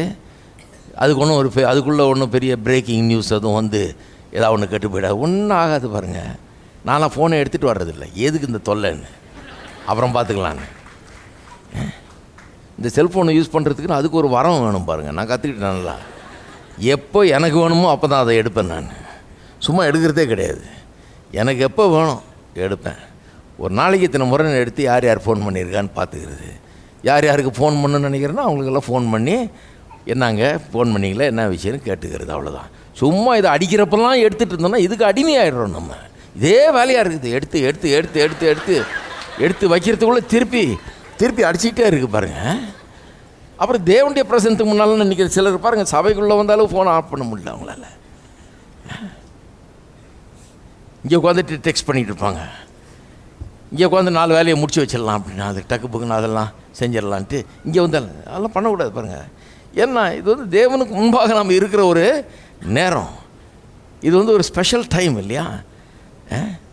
இதை வந்து ஒரு நல்ல விதத்தில் நம்ம செலவழிக்க வேணும். அப்போ ஃபோன் மட்டும் இல்லை பாருங்கள், நம்ம நிறைய எண்ணங்கள் வருது. ஃபோனையாவது நம்ம நேரம் பார்த்துடலாம், ஒரு ஆள் வச்சுருந்தா பார்க்கலாம் இல்லையா? ஆனால் இப்போ ஃபோன் வச்சுருக்கிறதுனால தப்புன்னு சொல்ல முடியாது. சிலர்லாம் ஃபோன் வச்சுன்னா அதுதான் வசனத்தை பார்த்துட்டு இருக்கிறாங்க. இதெல்லாம் இருக்குது. வசனத்தை பார்த்தா சரி, வேற எதையா பார்த்துருந்தா தப்பு.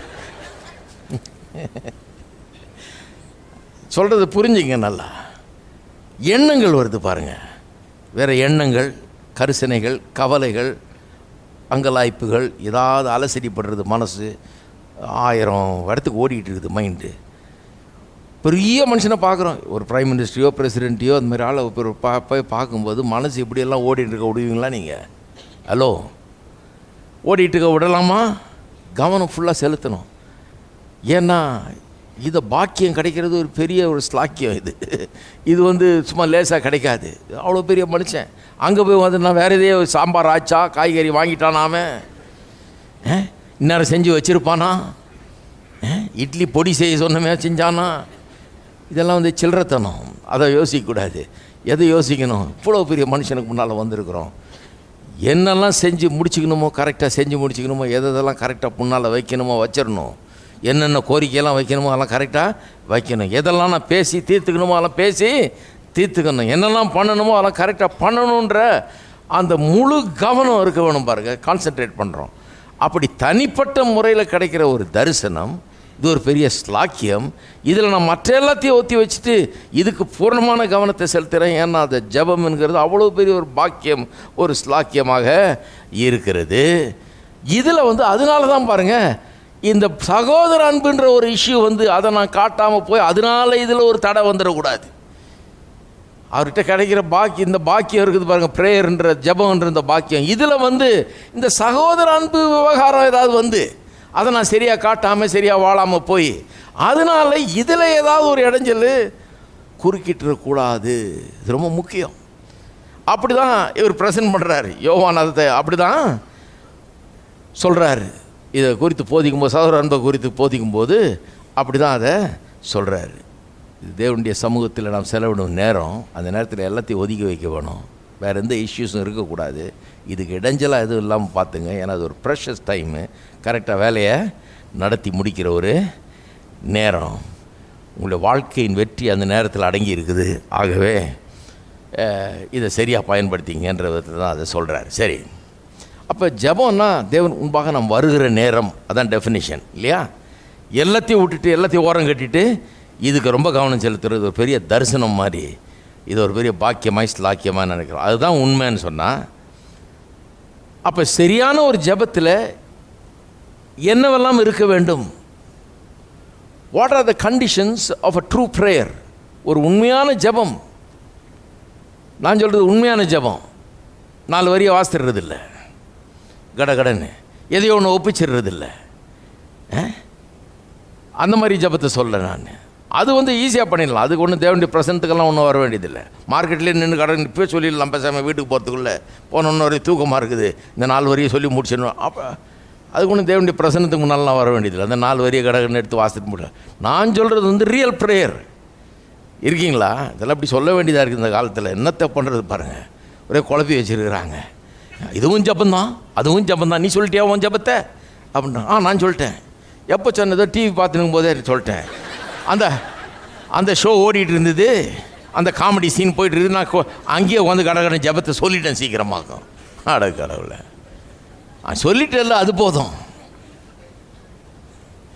சந்தை கடையில் போய் நின்றுட்டு பெரிய பிரசிடெண்ட்டுக்கிட்ட பேசின மாதிரி அந்த மாதிரி ஜபத்தை சொல்ல நான். அது வந்து பேருக்கு ஒன்றுத்துக்கு உதவாத ஒரு ஜபம், ஒரு சடங்காச்சாரம். நான் சொல்கிறது வந்து ரியல் ப்ரேயர். அந்த ரியல் ப்ரேயரில் என்ன இருக்கணும்? What makes it a real prayer, true prayer? 3 காரியங்கள். அந்த 3 காரியங்களும் 3 வார்த்தைகளால் இங்கே வெளிப்படுகிற இந்த வசனத்தில் அதை பார்ப்போம். ஏன்னா அதை பார்க்கும்போது இந்த சகோதர அன்பு எவ்வளோ முக்கியமாக இருக்குது ஜபத்தில்ங்கிறது விளங்குது. எப்படி அது நம்முடைய வாழ்க்கைக்கு ரொம்ப முக்கியமாக இருக்குதுன்றதை பார்க்கலாம். சரி, 3 காரியம் இருக்கணும் அந்த ஜபத்தில், உண்மையான ஜபத்தில். ஒன்று வந்து நான் குற்றவாளி என்கிற அந்த உணர்வு, என்னுடைய இருதயமே என்னை குற்றவாளி என்று தீர்க்கிற அந்த காரியம் இருக்கக்கூடாது. அதை செட்டில் பண்ணணும். நான் என்னுடைய இருதயமே என்னை குற்றவாளின்னு தீர்த்துச்சுன்னா ஜபம் அங்கே சக்ஸஸ் ஆக முடியாது. அதனுடைய ஜபத்துக்கு தடையாயிடுது. முதல் விஷயம் என்னென்னா, என்னுடைய இருதயம் என்னை குற்றவாளி ஆக்காமல் பார்த்து கொள்ள வேண்டும். சொல்லியிருக்கு பாருங்கள் 20ஆம் வசனம், நம்முடைய இருதயமே நம்மை குற்றவாளிகளாக தீர்க்குமானால். இங்கிலீஷில் ரொம்ப நல்லா சொல்லியிருக்குது, இஃப் அவர் ஹார்ட் கண்டெம்ஸ் அஸ். நம்ம இருதயமே நம்ம குற்றவாளி தீர்க்குமானால் தேவன் நம்முடைய இருதயத்திலும் பெரியவராக இருந்து சகலத்தையும் அறிந்திருக்கிறார். 21, பிரியமானவர்களே, நம்முடைய இருதயம் நம்மை குற்றவாளிகள் என்று தீர்க்காதிருந்தால் நாம் தேவனிடத்தில் தைரியம் கொண்டு சக்ஸஸ் ஆகிடுது ஜபம். இருதயமே குற்றவாளின்னு தீர்த்துனா ஜபத்துக்கு ஒரு தடையாயிடுதாங்க. அவர் பெரிய வல்லவர், நல்லவர், கேட்டதையெல்லாம் தர்றவர், கேட்டதுக்கு அதிகமாக தர்றவர். அவர்கிட்ட வந்துட்டு நின்றுக்கிட்டு டைமை வேஸ்ட் பண்ணிட்டுருக்குறோம் நம்ம. ஏன்னா நம்முடைய இருதயம் குற்றவாளின்னு நம்ம தீர்க்கிறதுனால, இருதயத்தில் ஒரு காண்டம்னேஷன் இருக்கிறதுனால, குற்றவாளி என்ற உணர்வு இருக்கிறதுனால, அவ்வளோ பெரியவர் நமக்கு எல்லாத்தையும் செய்யக்கூடியவருக்கு முன்னால் வந்து நின்றுட்டு ஒன்றும் வாங்காமல் போயிடுறோம். நம்முடைய ஜபம் சக்ஸஸ் ஆக மாட்டேங்குதுன்றார். குற்றவாளி நீ தீர்க்கலைன்னா சக்ஸஸ் ஆகிடுங்கிறார். இதை தான் சொல்ல வர்றார். அப்போ இதை கொஞ்சம் நாம் கவனிப்போம். இருதயம்ங்கிறது, இருதயம் குற்றவாளியாக தீர்க்கிறதுங்கிறது என்ன? தேவனுடைய சமூகத்தில் நாம் வரும்போது, ஜபத்தில் வரும்போது தேவனோட ஐக்கியம் கொள்கிறோம் பாருங்கள்.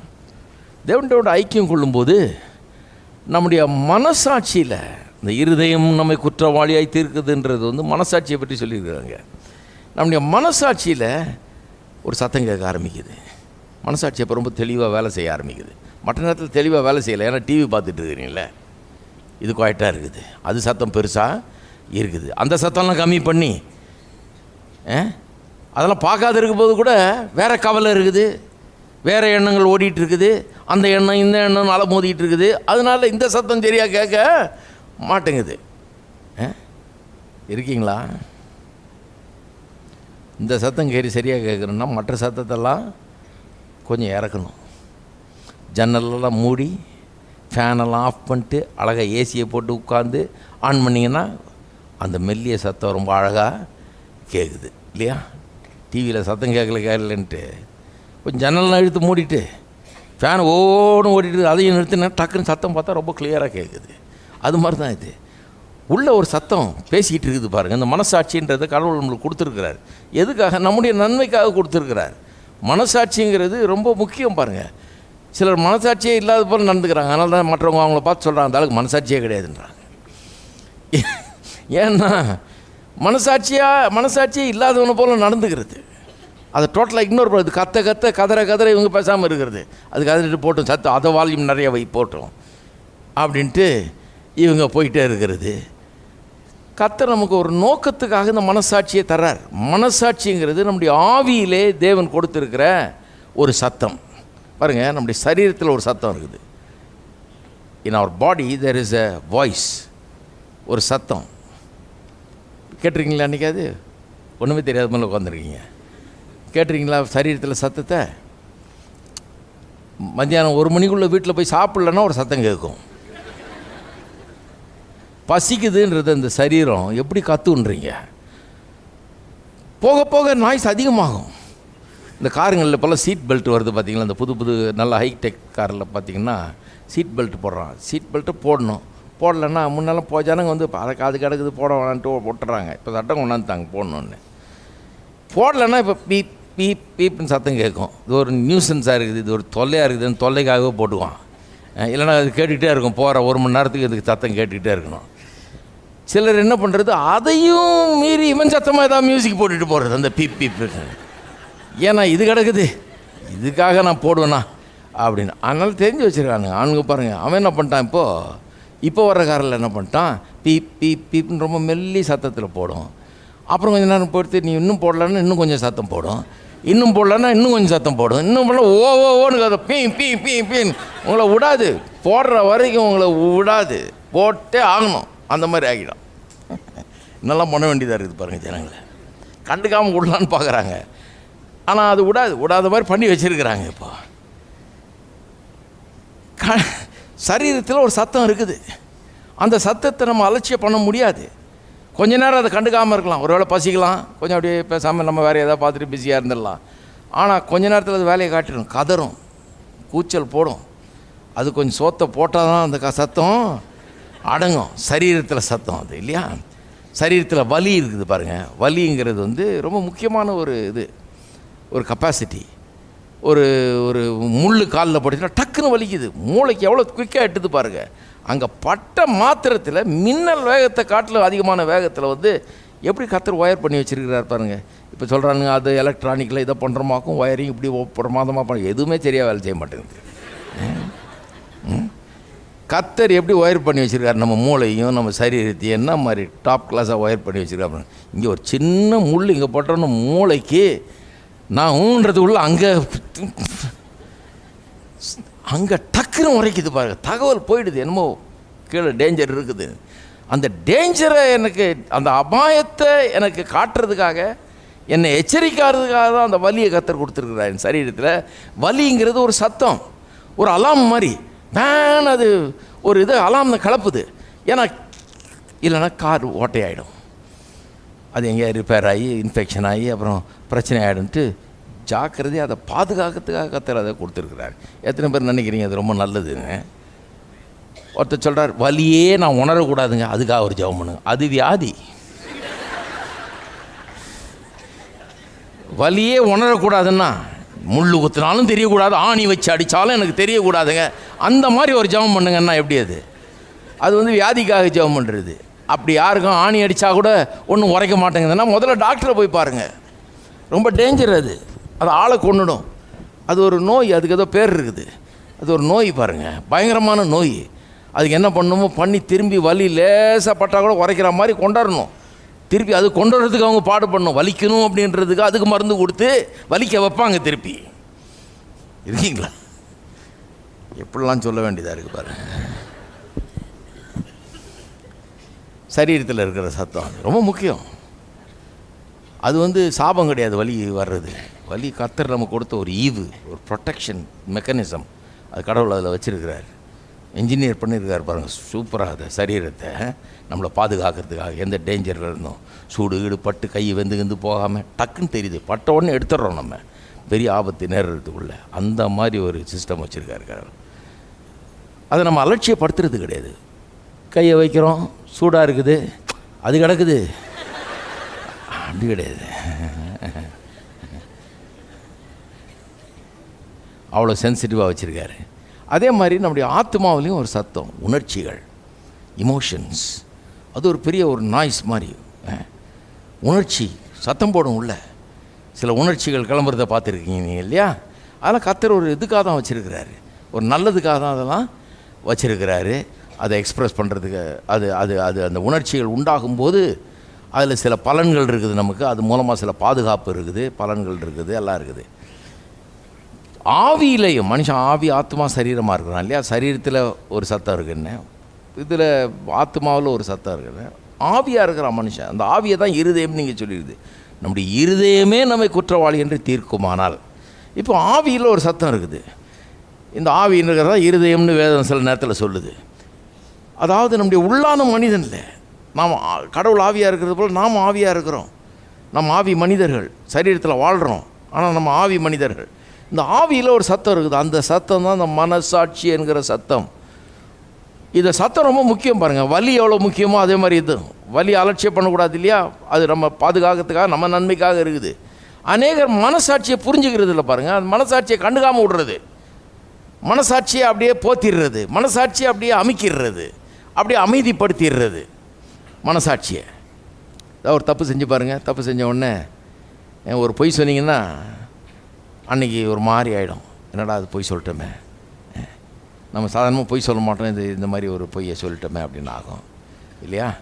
அப்புறம் கொஞ்ச நாள் சரி பரவாயில்ல விடு, எல்லாம் சொல்கிறான், அவன் சொல்கிறான், இவன் சொல்கிறான், இவன் எல்லாம் சொல்கிறாங்க, ஊரில் பொய் சொல்லாத ஆள் யார் அப்படின்னு அப்படி சமாதானப்படுத்திக்கிறோம்.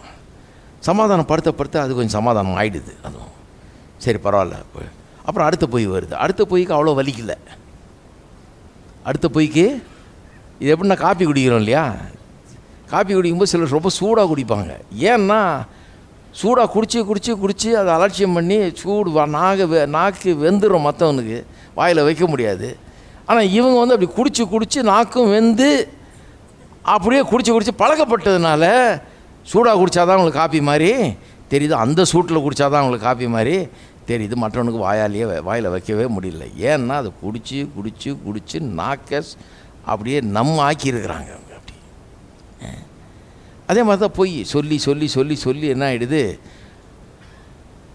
அப்புறம் எனக்கு தெரிஞ்ச ஒருத்தவங்க சொன்னாங்க பாருங்கள், சொல்கிறான், ஒரு சேல்ஸ்மேனை பற்றி சொல்கிறான், அவன் யார்கிட்ட என்ன பொய் சொன்னான்னு ஒரு டைரியில் எழுதி வச்சுருக்கிறான். நான் ஏன்னா அடுத்த தடவை ஆள் பார்க்கும்போது ஏதோ விற்றுட்டுருக்கிறான். அவன் அடுத்த தடவை ஆள் போகும்போது என்னத்தை சொல்லி வச்சுமோ தெரியாதுன்னு டக்குன்னு நோட்ஸ் எடுத்து பார்த்துக்குவானா. ஆள் வீட்டுக்கு எதிர்க்க என்னென்ன சொன்னோம், அவங்ககிட்ட என்ன கேரண்டியெல்லாம் கொடுத்தோம், கண்ணா பின்னான்னு எதாவது கேரண்டி கொடுத்துட வேண்டியது, டக்குன்னு எடுத்து வாசிட்டு இருக்கிறது தான் என்னென்ன பொய் சொன்னோம் அப்படின்னு சொல்லி வாசிக்கிட்டு அப்புறம் உள்ளே போய் ஆள்கிட்ட பேசுவானா. எவ்வளோ எஃபெக்டிவ் பாருங்கள். மனசாட்சியே சுத்தமாக கிடையாதுன்னு நினைப்பீங்க அந்த மாதிரி ஆளை பார்க்கும்போது.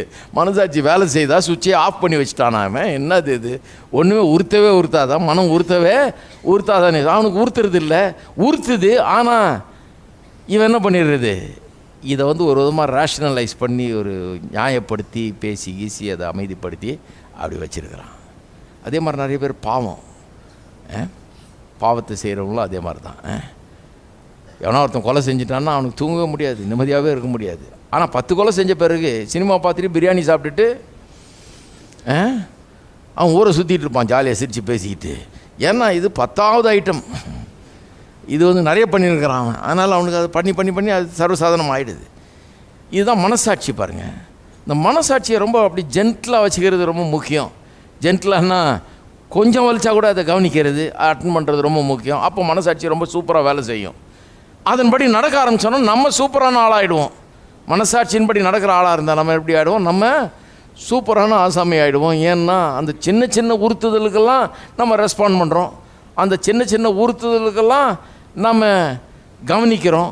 கவனித்து அதனுடைய வழி நடத்துதலை கவனித்தோம்னா நம்ம ரொம்ப கரெக்டாக வாழ ஆரம்பிச்சிடுறோம், வெற்றிகரமாக வாழ ஆரம்பிச்சிடுறோம், சந்தோஷமாக வாழ ஆரம்பிச்சிடுறோம். இந்த மனசாட்சியெல்லாம் மீறுறவங்களுக்கு பாருங்கள், சில நேரத்தில் நிம்மதியே இருக்காது, தூக்கமே இருக்காது, கவலை அதிகமாகும், பயம் அதிகமாகும். ஏன்னா யாரை கண்டுபிடிச்சிட்டு போகிறாங்களோ, என்னத்தையோ பண்ணிட்டு போகிறாங்களோ, இப்படிங்கிறதெல்லாம் ரொம்ப அதிகமாகும். பாதிப்புகள் பல அதில். ஆனால் மனசாட்சியை கரெக்டாக ஃபாலோ பண்ணிவிட்டு தன்னுடைய மனசாட்சியின்படி கரெக்டாக நடக்கிறவன் கடவுள் ஒரு கைடு மாதிரி உள்ளே வச்சுட்டா இருப்பாருங்க. கடவுள் என்ன அற்புதமானவர் பாருங்கள். நல்லா வாழ்ந்து வெற்றி பெறுறதுக்கு உள்ளே கடவுள் வச்சுட்டார். அதை சரியாக கவனிக்கலன்னா பாருங்கள் ஆளை மோசமானவன் ஆயிடுறான். சிலர் வீட்டுகளில் கவனிச்சிருக்கீங்களா? சிலர் சொல்லுவாங்க, அவங்க புருஷனை பற்றி சொல்லுவாங்க, சில ரொம்ப மோசங்க, வாய் விட்டு சொல்ல முடியாதுங்க, ஐயோ இந்த மனுஷனோட வாழ்கிறது நரகங்கன்னுவாங்க. சில நேரத்தில் அந்த ஆள் சொல்லுவார் அந்த அம்மாவை பற்றி இப்படி. ஏன்னா ஆள் பார்த்தா நல்லா தான் இருக்கிறாங்க, பார்க்குறதுக்கு நல்லா இருக்கிறாங்க, ஆனால் உள்ள அவ்வளவு பயங்கரமான ஒரு இது இருக்குது. ஏன் அப்படி ஆனாங்க? நல்லா படிச்சிருக்கிறாங்க, எல்லாம் பண்ணியிருக்கிறாங்க, ஏன் அப்படி ஆனாங்க? ஏன் சகிக்கவே முடியல, அவங்களோட இருக்கவே முடியல, அவங்களோட இருக்கிறத சகிச்சிக்கவே முடியல, அந்த அளவுக்கு ஏன் அப்படி இருக்கிறாங்கன்னா அந்த மனசாட்சியை கொஞ்சம் கூட மதிக்கிறதே கிடையாது, மனசாட்சியின்படி நடக்கிறது கிடையாது, மனசாட்சிக்கு காது கொடுக்கறது கிடையாது, கேட்கறது கிடையாது, அது சத்தமிடும்போது கேட்டு அதனுடைய கைடன்ஸை ஃபாலோ பண்ணுறது கிடையாது. பண்ணாததுனால ஆட்கள் மோசமான ஆட்களாக மாறி அவருடைய வாழ்க்கையே தோல்வியான வாழ்க்கையாக, திருமண வாழ்க்கை தோல்வி அடைஞ்சிருது, எல்லா வாழ்க்கையின் எல்லா அம்சத்துலையும் அவருடைய தோல்வியை சந்திக்கிறார்கள். இருக்கீங்களா? எவ்வளோ பெரிய வழக்கம் கொடுக்க வேண்டியதாக பார்க்குறேன். இதுக்கு ரொம்ப சிம்பிள் மேட்டர். பசிச்சா சாப்பிட்றோம், டக்குன்னு கேட்டுக்கிறோம், அதை ஒபே பண்ணுறோம், சரீர சத்தத்தை. வலிச்சா டக்குன்னு என்னென்னு கவனிக்கிறேன், ஏன் வலிக்குதுன்னு. இங்கே வலிக்குதுன்ட்டு 10 வருஷமாக அது அங்கே தானே வலிக்குது, பரவாயில்ல அப்படின்னு உட்காந்துட்டு இருக்குல்ல. ஏன்னா அது வந்து பெரிய நோய்க்கு அறிகுறியாக இருக்கலாம். அந்த சின்ன வலி முதலே போனால் கரெக்டாக பார்த்து அது என்ன பண்ணுமோ பண்ணிவிடுவாங்க, வியாதியே போயிடும் பாருங்கள். ரொம்ப முக்கியம் அதுக்கு சென்சிட்டிவாக இருக்கிறது. கவனக்குறைவில் விட்டுட்டோம்னா அது பெருசாக டெவலப் ஆகி அதாவது பெரிய நம்மளை ஆளையை கொல்லக்கூடிய அளவுக்கு அது டேஞ்சர் ஆகிடுது. அதே மாதிரி தான் மனசாட்சி. அதைத்தான் சொல்கிறாருங்க, உங்கள் இருதயமே உங்களை குற்றவாளி என்று தீர்க்குமானால். எவ்வளோ முக்கியம் பாருங்கள், அதை கவனிக்கிறது. இருதயம் என்ன சொல்கிறதுன்னு கவனிக்கணும். தேவனுடைய பிரசன்னத்தில் போய் நம்ம இருக்கும்போது, ஜபத்தில் இருக்கும்போது இருதயம் ரொம்ப பிரைட்டாக ஆரம்பிக்குது பாருங்கள். இருதயம் வந்து ஏன்னா மற்ற லைன்ஸ் எல்லாம் இப்போ சத்தத்தெல்லாம் ரொம்ப ஃபோனெல்லாம் ஆஃப் பண்ணியாச்சு. இல்லை, இந்த ஃபோன் ஆனாக இருக்கிற வரைக்கும் மனசாட்சியெல்லாம் கேட்கவே கேட்காது. ஏன்னா இதை எடுத்து ஹலோ ஹலோ ஹலோன்னு பேசிகிட்டு இருந்தால் இது எங்கே கேட்க போகுது? இதெல்லாம் கேட்காது. கொஞ்ச நேரம் ஆஃப் பண்ணி வச்சு தனி ரூமில் ஆண்டவர்கிட்ட இருந்தால் தான் இந்த சத்தம் நல்லா கேட்குது. இந்த சத்தம் கேட்கும்போது ரொம்ப முக்கியம் பாருங்கள், இதை கவனிக்கணும். குற்றவாளி என்று தீர்க்குமானால் இருக்கிற தைரியெல்லாம் போயிடுது, கேட்க முடியல, பெற்றுக்கொள்ள முடியல, ஒன்றும் இல்லை. குற்றவாளின்னு தீர்க்கலைன்னா தைரியம் உண்டாயிடுது, எதை வேணாலும் கேட்கலாம், எதை வேணாலும் பெற்றுக்கொள்ளலான்ற ஒரு தைரியம் உண்டாயிடுது. இங்கே இன்னொரு காரியத்தை சொல்கிறார் பாருங்கள் 20, நம்முடைய இருதயமே 20ஆம் வசனம், நம்மை குற்றவாளி என்று தீர்க்குமானால் தேவன் நம்முடைய இருதயத்திலும் பெரியவராயிருந்து சகலத்தையும் அறிந்திருக்கிறார். அந்த அர்த்தம் என்னென்னு கவனிச்சிருக்கீங்களா? இந்த 20ஆம் வசனம், நம்முடைய இருதயமே நம்முடைய குற்றவாளி என்று தீர்க்குமானால், அது தெரியுது. அப்படின்னு சொல்லிட்டு அப்புறம் சொல்லிடுது, தேவன் நம்முடைய இருதயத்திலும் பெரியவராயிருந்து சகலத்தையும் அறிந்திருக்கிறார். அர்த்தம் என்ன? யோசித்து பாருங்க கொஞ்சம். 2 விதமாக சொல்கிறாங்க. இதை சொல்லிவிட்டு எது கரெக்டுன்னு நான் சொல்கிறேன். ஒருத்தங்க என்ன சொல்கிறாங்க, இந்த அர்த்தம் என்னென்னா, உன்னுடைய இருதயம் உன்னை குற்றவாளியை தீர்க்குமானால் சகோதரனே நீ கவலைப்படாதே. என்றால் கர்த்தர் உன்னுடைய இருதயத்தை காட்டிலும் பெரியவர். அவர் உன்னை நல்லா அறிஞ்சிருக்கிறார், உன் உள்ளத்தை அறிஞ்சிருக்கிறார், உன் நோக்கத்தை பார்க்குறாரு, உள்ளந்தெரியுங்களை ஆராய்ஞ்சு அறிஞ்சிருக்கிறாரு. அவர் இரக்கமுள்ளவராக இருக்கிறாரு, கருணை உள்ளவராக இருக்கிறாரு, மன உருக்கமுள்ளவராக இருக்கிறாரு. அவருக்கு தெரியாது ஒன்றுமே கிடையாது. அதனால் பயப்படாத. இருதயம் உன்னை குற்றவாளியாக தீர்க்குமானால் ஒன்று தெரிஞ்சுக்கோ, அவர் உன்னை மன்னிக்கிறாரு, உனக்கு இறங்குகிறார். அதனால் தைரியமாக ஜெபம் பண்ணு, பரவாயில்ல. குற்றவாளியாக தீர்க்கும்னா அந்த குற்றவாளியாக மனசாட்சி வந்து நீ குற்றவாளின்னு சொல்லுத, அதை பொருட்படுத்தாத. ஏன்னா கடவுள் இறக்கமுள்ளவர், நீ அதை பொருட்படுத்தாத அப்படின்றாங்க ஒருத்தங்க. ஒரு தரப்புறாங்க. இன்னொரு தரப்பினர் என்ன சொல்கிறாங்க, ஆப்போசிட்டாக சொல்கிறாங்க. அவங்க சொல்கிறாங்க, உன்னுடைய இருதயமே உன்னை குற்றவாளி தீர்க்குமானால் தேவன் உன்னுடைய இருதயத்தை காட்டிலும் பெரியவர். அப்படின்னு என்ன அர்த்தம் சொல்கிறாங்க தெரியுமா? உன்னுடைய இருதயமே நீ பண்ண காரியங்கள் சிலதெல்லாம் குற்றம்னு உனக்கு காண்பிக்குதுன்னா, ஜபத்தில் போகும்போது சில காரியங்கள்லாம் நம்முடைய நினைவுக்கு கொண்டு வரப்படுகிறது. நம்ம சொன்ன காரியங்கள், செஞ்ச காரியங்கள், நம்முடைய உள்ளத்தில் இருக்கிற எண்ணங்கள், தவறான காரியங்கள், இந்த காரியங்கள்லாம் நம்முடைய எண்ணத்துக்கு கொண்டு வரப்படுகிறது. எத்தனை பேர் நினைக்கிறீங்க, சில நேரத்தில் எல்லாமே கொண்டு வரப்படுறதில்ல. ஏன்னா ஐட்டம் நிறைய இருக்குது, சிலதெல்லாம் நமக்கே மறந்துடுது இல்லையா? மறந்துடுறதுனால சில காரியங்கள்லாம் அப்படியே மறக்கப்பட்டு அப்படியே கிடக்குது, நமக்கு அதுக்கு நினைவுக்கே வர்றதில்லை. நமக்கு நினைவுக்கு வந்தது மட்டும்தான் நம்ம இப்போது அறிஞ்சிருக்கிறோம். அது வச்சு தான் இருதயம் குத்தப்படுது. நமக்கு இருதயம் நமக்குள்ளே நம்ம குற்றவாளின்னு தீர்க்குது. என்ன சொல்ல வர்றாராம், இருதயம் உன்னுடைய இருதயமே உன்னை குற்றவாளின்னு தீர்க்கும்னா கடவுள் உன்னுடைய இருதயத்தை காட்டிலும் பெரியவர், அவருடைய இருதயத்தை முழுசாக அறிஞ்சிருக்கிறவர். நீ மறந்து போன காரியம்லாம் கூட அவருக்கு தெரியும், நீ பார்க்காத காரியத்தெல்லாம் கூட அவர் அறிஞ்சு வச்சிருக்கிறாரு. உன் கண்ணுக்கு இன்றைக்கி தெரியாத காரியம், நீ செஞ்சது போனது வந்தது எல்லாமே அவருக்கு முன்னால் வெட்ட வெளிச்சமாக இருக்குது. உன்னுடைய இருதயமே உன்னை இவ்வளவு குற்றவாளியாக தீர்க்குமானால் கடவுள் உன்னை எப்படி இன்றைக்கு பார்க்கிறார்? அவர் முழுசாக உன் இருதயத்தை பார்க்குறாரு, மூளை முடுக்கெல்லாம் பார்க்குறாரு, எல்லாத்தையும் பார்க்குறாரு. அவர் பார்க்கும்போது அவருடைய பார்வையில் நீ எப்படிப்பட்டவனாக இருக்கிறாய் அப்படின்னு சொல்கிறார். இதில் எது சரியானது? முதல் வியூ வந்து என்ன, ஒரு ஆறுதலை கொடுக்குது. பரவாயில்ல, இருதயம் குற்றவாளியாக தீர்க்கும்னா கவலைப்படாத, ஏன்னா கர்த்தர் இரக்கமுள்ளவர், அவர் மன்னிப்பார், அது அவர் உள்ளத்தை பார்க்குறாரு அப்படின்னு அவங்க வியாக்கியானம் பண்ணுறாங்க. ரெண்டாவது ஆளுங்க என்ன சொல்கிறாங்க,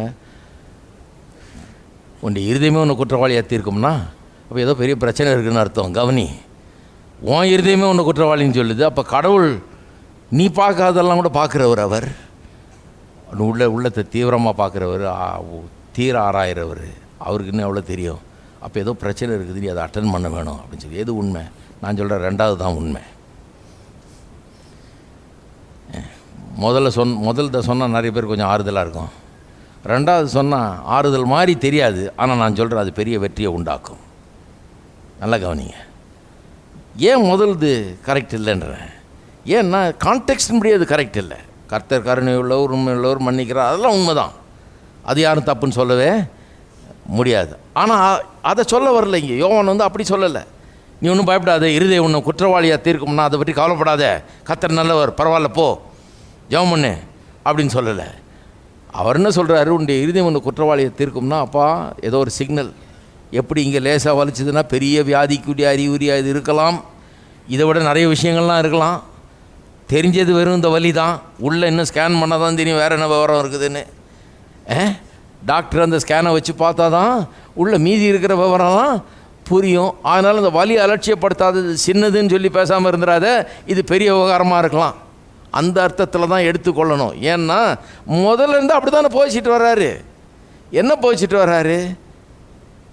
இதனாலே நாம் சத்தியத்துக்கு உட்பட்டவர்கள் என்பதை அறிந்து நாம் நிச்சயப்படுத்தி கொள்ளலாம். எதனாலே? வாயளவில் அன்பு கூறல, கிரியையினாலே உண்மையாக அன்பு கூறுகிற அதனாலே நாம் சத்தியத்துக்குரியவர்கள் என்று அறிந்து கொள்ளலாம்ன்றார். அப்போ என்ன அர்த்தம்? அதாவது வெறும் கர்த்தர் இரக்கமுள்ளவர், அன்புள்ளவர், அதனால் பரவாயில்ல பயப்படாது அப்படி சொல்லலை. என்ன சொல்கிறாரு? உன் வாழ்க்கையை கவனி, உன் மனசாட்சியை கவனி. உன் இருதயமே உன்னை குற்றவாளி தீர்க்கும்னா அப்போ ஏதோ ஒரு பிரச்சனை இருக்குதுன்னு அர்த்தம். ஏதோ ஒரு இஷ்யூ இருக்குது, அங்கே ஏதோ காரியம் இருக்குது, அதை கவனித்து அதை சரி பண்ணு அப்படிங்கிற அந்த அர்த்தம் தான் கரெக்டு. அதை கவனித்து அதை சரி பண்ணி அதிலிருந்து விடுபட்டு இருதயம் உன்னை குற்றவாளியை தீர்க்காதபடிக்கு அந்த நிலைக்கு வர வேண்டியது அவசியம். பாவங்களை அறிக்கையிட வேண்டியது அவசியம், சுத்திகரிக்கப்பட வேண்டியது அவசியம், சரியாக வேண்டியது அவசியம், எண்ணங்களை மாற்றிக்கொள்ள வேண்டியது அவசியம், வாழ்க்கை முறையை மாற்றிக்கொள்ள வேண்டியது அவசியம். நான் தேவனுடைய பிள்ளையாக இருக்கிறதுனால நான் எப்படி நடந்துக்கணும்னு அறிஞ்சு அப்படி நடக்கிறது அவசியம். அதனால் வெறும் ஜெபம் பண்ணி பிரயோஜனம் இல்லை. அதனால தான் சொன்ன முதல்லையே, நான் இந்த ஜபத்துக்கு போனால் அந்த ஜபம் Monday, Tuesday, Wednesday, Thursday, Friday, சாட்டர்டேன்னு 6 நாளும் 6 இடத்துல ஜபமாக இருக்கும் இவங்களுக்கு. சிலர்லாம் காலையில் இங்கே ஜபம், சாயந்தரம் அங்கே ஜபம்னு போகிறாங்க. இத்தனை ஜபம் பண்ணியும் ஒரு ரிசல்ட் இல்லைன்னா என்ன அர்த்தம்? இருதயம் உன்னை குற்றவாளியாய் தீர்க்குமானால் வாழ்க்கை சரியாக இருக்கா? வாழ்க்கை சரியாக இருந்தால் தான் ஜபமும் சரியாக இருக்கும். ஏன்னா எல்லாம் ஒன்றோடு தொடர்புள்ளது. கிறிஸ்தவ வாழ்க்கைங்கிறது ஏதோ ஒரு ஜபத்தை சொல்லிட்டு போகிறதில்ல. இட்ஸ் ஹோல் லைஃப், வாழ்க்கையோடு சம்மந்தப்பட்டதாக இருக்கிறது. நான் செய்கிற காரியங்கள், சொல்லுகிற காரியங்கள், நினைக்கிற காரியங்கள் எல்லாம் என்னுடைய ஜீவியத்தை பாதிக்கிறது. தேவனோடு எனக்கு இருக்கிற அந்த தொடர்பையும் ஐக்கியத்தையும் பாதிக்கிறது. என்னுடைய வாழ்க்கையில் இருக்கிற ரிசல்ட்டை பாதிக்கிறது, எல்லாத்தையும் பாதிக்கிறது. அப்போ அதை எப்படி போதிக்கிறது? எல்லாத்த பற்றியும் பேசிகிட்டு இருக்கணும். அதனால தான் ஏசு என்ன பண்ணார்? 10 கற்பனை இருந்தது. 10 கற்பனை இருந்தது. அதில் எது பிரதானமான கற்பனைன்னு க்ளீனாக சொல்லிட்டார். தேவனாகிய கர்த்தரை அன்பு கூறுவாயாக, உன்னில் அன்பு கூறுவது போல் பிறனிலும் அன்பு கூறுவாயாக. அப்படின்னா என்ன அர்த்தம்? இன்னொரு இடத்துல சொல்லிட்டாரு, அன்பு தான் பிரதானமான கற்பனை. தேவன் அன்பு கூறு, பிறன் அன்பு கூறுன்னு சொல்லிட்டு அப்புறம் அன்புன்ற ஒரே வார்த்தையில் அடக்கிட்டார். அன்பு கூறுவாயாக, அவ்வளோதான். அதுதான் கற்பனை. 10 கற்பனையும் அது உள்ளே இருக்குது. என்ன சொல்ல வர்றார் யோவான்? ஒன்றுன்னா ஒரு இல்லஸ்ட்ரேஷனாக நான் கொடுக்க விரும்பல. எடுத்தால் எல்லாத்தையும் எடுக்கலாம், அதை எடுக்கணும், இது எடுக்கணும், எல்லா வாழ்க்கையின் எல்லா சூழ்நிலையும் எடுத்து ஒன்று ஒன்றா சொல்லிட்டு வரணும். அவர் சொல்கிறாரு, சகோதர அன்புங்கிற இந்த ஒரு இஷ்யூவை செட்டில் பண்ணிங்கன்னா, அதை கரெக்டாக பண்ணிங்கன்னா, சகோதர அன்பை காட்டுகிறவர்களாக இருந்தீங்கன்னா, சகோதர அன்பு குறையாமல் அது நல்லா வேலை செய்யுதான்னு பார்த்து அதுக்கு மனசாட்சியை நல்லா கவனிச்சிங்கன்னா, உங்கள் மனசாட்சி என்ன சொல்கிறதுன்னு கவனிச்சிங்கன்னா, நிச்சயமாக உங்களுடைய இருதயம் உங்களை குற்றப்படுத்தாது. நீங்கள் தேவனுடைய பிள்ளைகள் தான், சத்தியத்துக்குரியவர்கள் என்பதை நிச்சயித்து கொள்ளலாம் அப்படிங்கிறார். இருக்கீங்களா?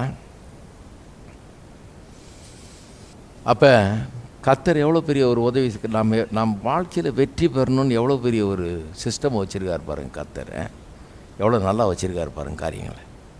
நீங்களும் நானும் வாழ்க்கையில் வெற்றி பெறணும், தப்பான திசையில் போயிடக்கூடாது, தோல்வி அடையக்கூடாது, கேட்குறதெல்லாம் பெற்றுக்கொள்ளணும், என்னத்தையெல்லாம் கேட்குறோமோ அதையெல்லாம் அடையணும் அப்படிங்கிறதுல அவர் அவ்வளோ ரொம்ப இன்ட்ரெஸ்டடாக இருக்கிறார். நல்லா கவனித்து பாருங்கள். அதுக்காகவே அவர் இதுக்கு உள்ள ஒரு மனசாட்சியை வச்சிருக்கிறார். அப்போ இந்த மனசாட்சியை ஃபாலோ பண்ணுறதுல அவ்வளோ பெரிய ஒரு பயன் இருக்கிறதுங்கிறாரு. அந்த மனசாட்சியை ஒரு காரியத்தை குறித்து கரெக்டாக ஃபாலோ பண்ணோம்னா அந்த ஒரு காரியத்தில் எல்லாமே அடங்கிடுதுன்றாரு. எந்த ஒரு காரியத்தை குறித்து? சகோதர அன்புன்ற அந்த ஒரு காரியத்தை கரெக்டாக ஃபாலோ பண்ணோம்னா அதில் எல்லாமே வந்துடுது, எல்லாமே அதில் அடங்கிடுதுன்றார். இந்த ஒரு காரியத்தை சரி பண்ணால் எல்லாமே அடங்கிடுதுன்றார். ஆமென். சரி, ரெண்டாவது ஜபத்தில் இருக்க வேண்டிய காரியம் வந்து இன்னொரு வார்த்தை எங்கே வருது பாருங்கள்.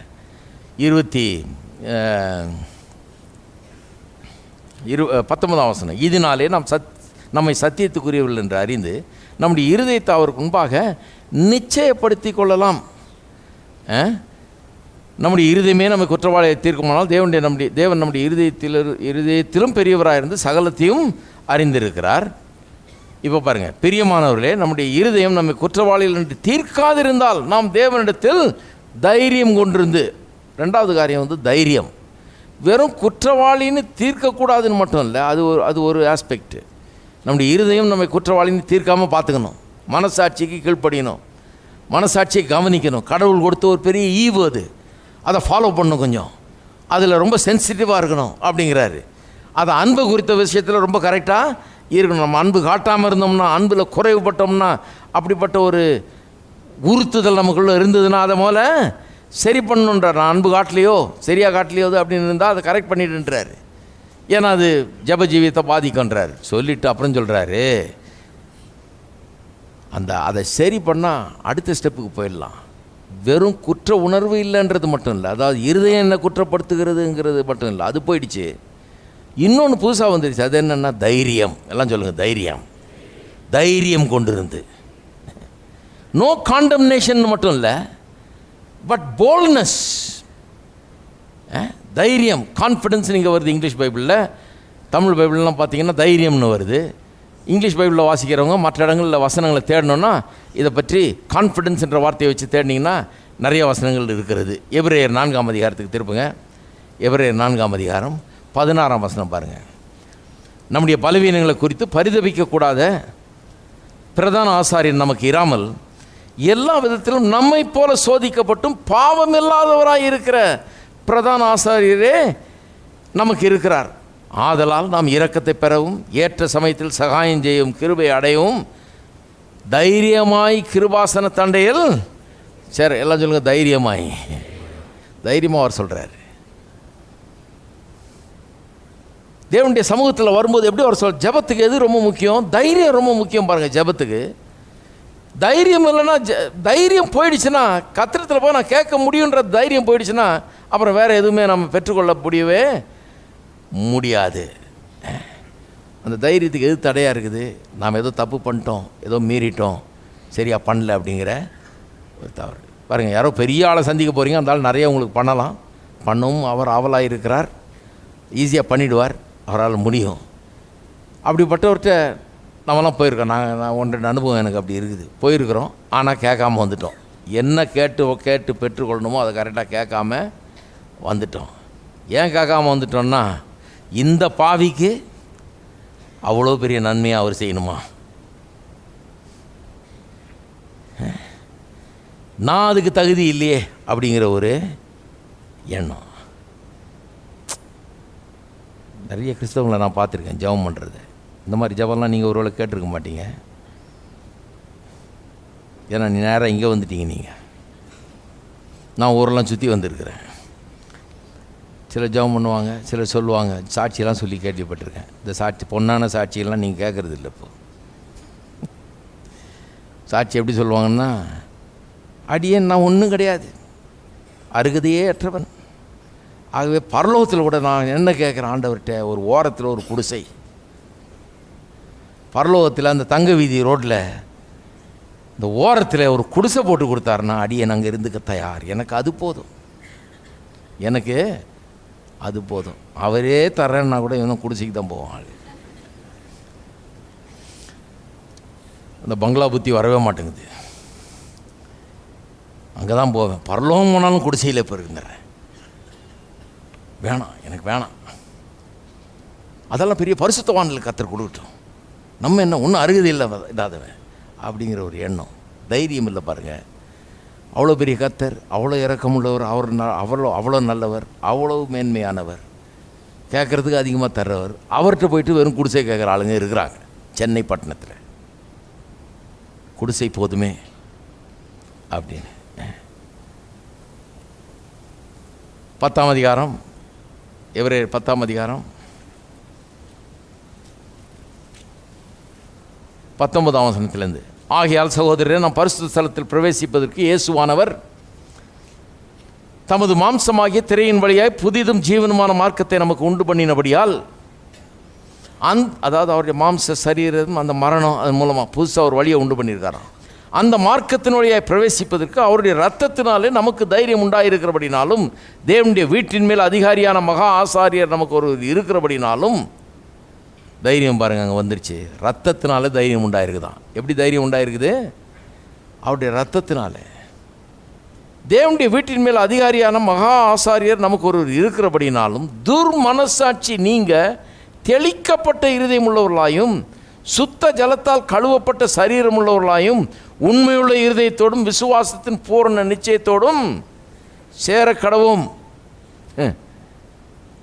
அல்லாமலும் நம்முடைய நம்பிக்கையை அறிக்கையிடுகிறது அசைவில்லாமல் உறுதியாக இருக்க கடவும் வாக்குத்தத்தம் பண்ணவர் உண்மையுள்ளவராய் இருக்கிறாரு. என்ன சொல்ல வர்றாரு? கான்ஃபிடன்ஸ் எங்கேருந்து வருதான்? என்னுடைய பாவங்களார நான் கழுவப்பட்டிருக்கிறேன், துர்மனசாட்சி நீங்க தெளிக்கப்பட்டிருக்கிறேன், அவருடைய ரத்தம் எனக்கு இந்த ஸ்லாக்கியத்தை தருகிறது, அவருக்கு முன்னால் நிற்கிற ஸ்லாக்கியத்தை.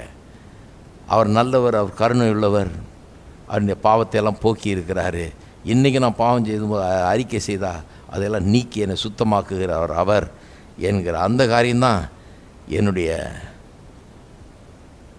எனக்குள்ளே ஒரு அந்த கான்ஃபிடென்ஸை, தைரியத்தை அது கொடுக்கிறது. தைரியம் ஒரு சன்ஷிப் இஷ்யூ. அதாவது ஒரு பிள்ளை, நான் தேவனுடைய பிள்ளை, தேவனுக்கு முன்பாக போகும்போது ஒரு நியாயாதிபதிக்கிட்ட கோர்ட்டில் போய் நிற்கிற மாதிரி நிற்கல. தேவன் நியாயாதிபதி ஆமாம், ஆனால் எனக்கு அவர் தகப்பன். நான் அவர்கிட்ட போகும்போது, ஜபத்தில் போகும்போது நியாயாதிபதிக்கிட்ட போகிற மாதிரி போகல. நான் எப்படி போகிறேன்? தகப்பன்கிட்ட போகிற மாதிரி போகிறேன். பிள்ளை தகப்பன்கிட்ட போகிற மாதிரி போகிறேன். நான் பிள்ளைங்கிறது எனக்கு எப்படி தெரியுது? அவர் அன்பாக இருக்கிறார், நானும் அன்பாகவே இருக்கிறேன். அவர் அன்பாக இருப்பது போல் எனக்குள்ளேயும் அந்த அன்பின் சுவாபம் இருக்குது. அந்த அன்பின் சுவாபத்தை பார்த்தாலே தெரியுது நான் பிள்ளைதான்ற நிச்சயம் எனக்கு உண்டாயிடுது. பிள்ளைதாங்கிற அந்த தைரியம் எனக்கு வந்துடுது. அந்த அன்பு குறைவுபடும் போது, சகோதர அன்பு இல்லாத இருக்கும்போது, நான் பிள்ளையாங்கிறது ஒரு கேள்விக்குறி ஆகிடுது, எனக்கே சந்தேகமாக ஆகிடுது. அதைத்தான் இங்கே சொல்ல வர்றார். தைரியம், அதுதான் எபிரேயர், அதுதான் 1 யோவான் 3 அதை அப்படி சொல்லியிருக்கிறார். தைரியத்தை பற்றி அங்கே அப்படி சொல்லியிருக்கு. சரி, கடைசியாக 3வது காரியம் 1 யோவான் 3ஆம் அதிகாரத்தில் சொல்லப்பட்டிருக்கிற 3வது காரியம் 19ஆம் வசனத்தில் இருக்குது. இதனாலே நாம் சத்தியத்துக்குரியவர்கள் என்று அறிந்து நம்முடைய இருதயத்தை அவருக்கு முன்பாக நிச்சயப்படுத்தி கொள்ளலாம். முதல்ல இருதயம் குற்றவாளியாக தீர்க்காமல் பார்த்துக்கணும். 2வது தைரியம் உண்டாயிருக்கணும்.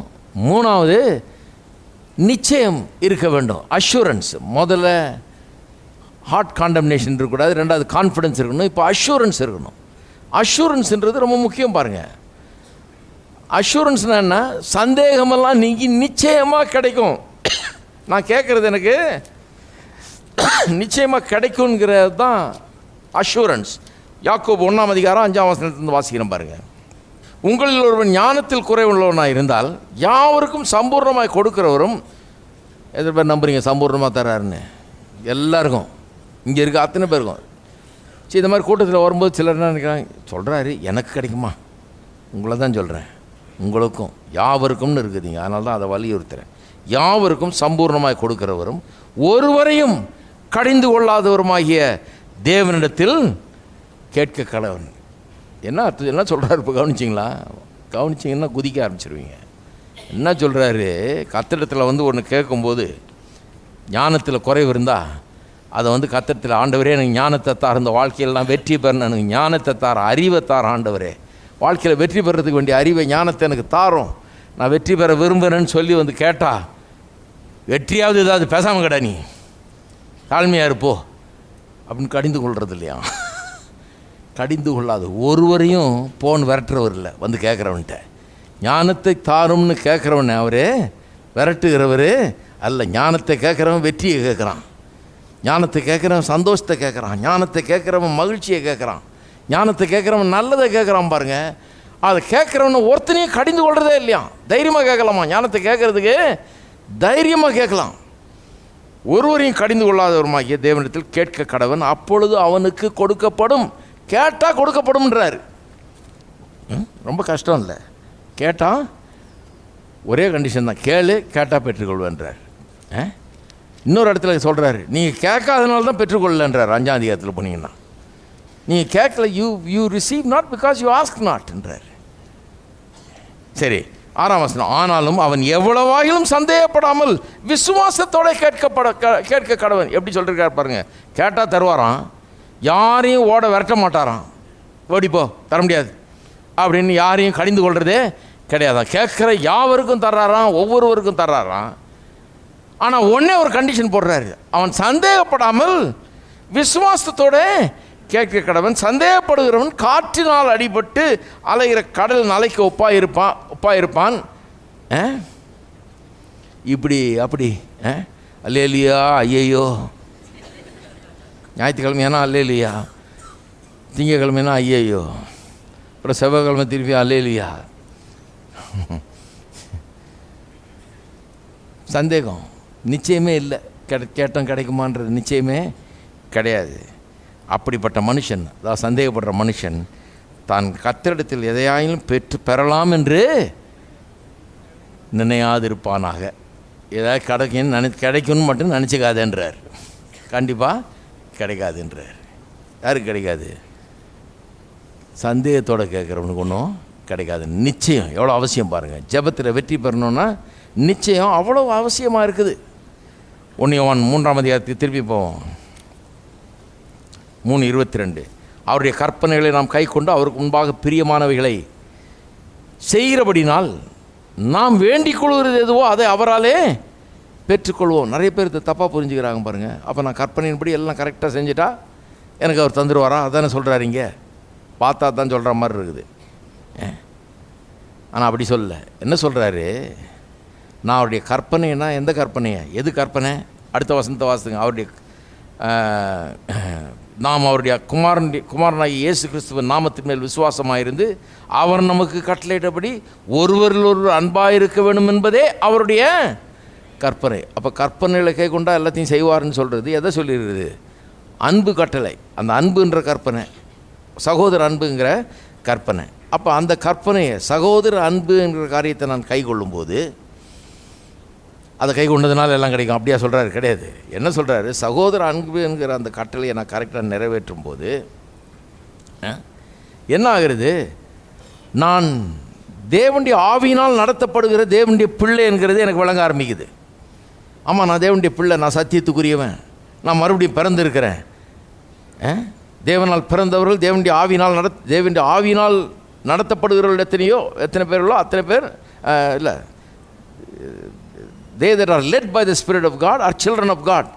தேவனுடைய ஆவியினால் நடத்தப்படுகிறவர்கள் தேவனுடைய பிள்ளைகளாக இருக்கிறார்கள் இல்லையா? அப்படி தானே சொல்லியிருக்கு.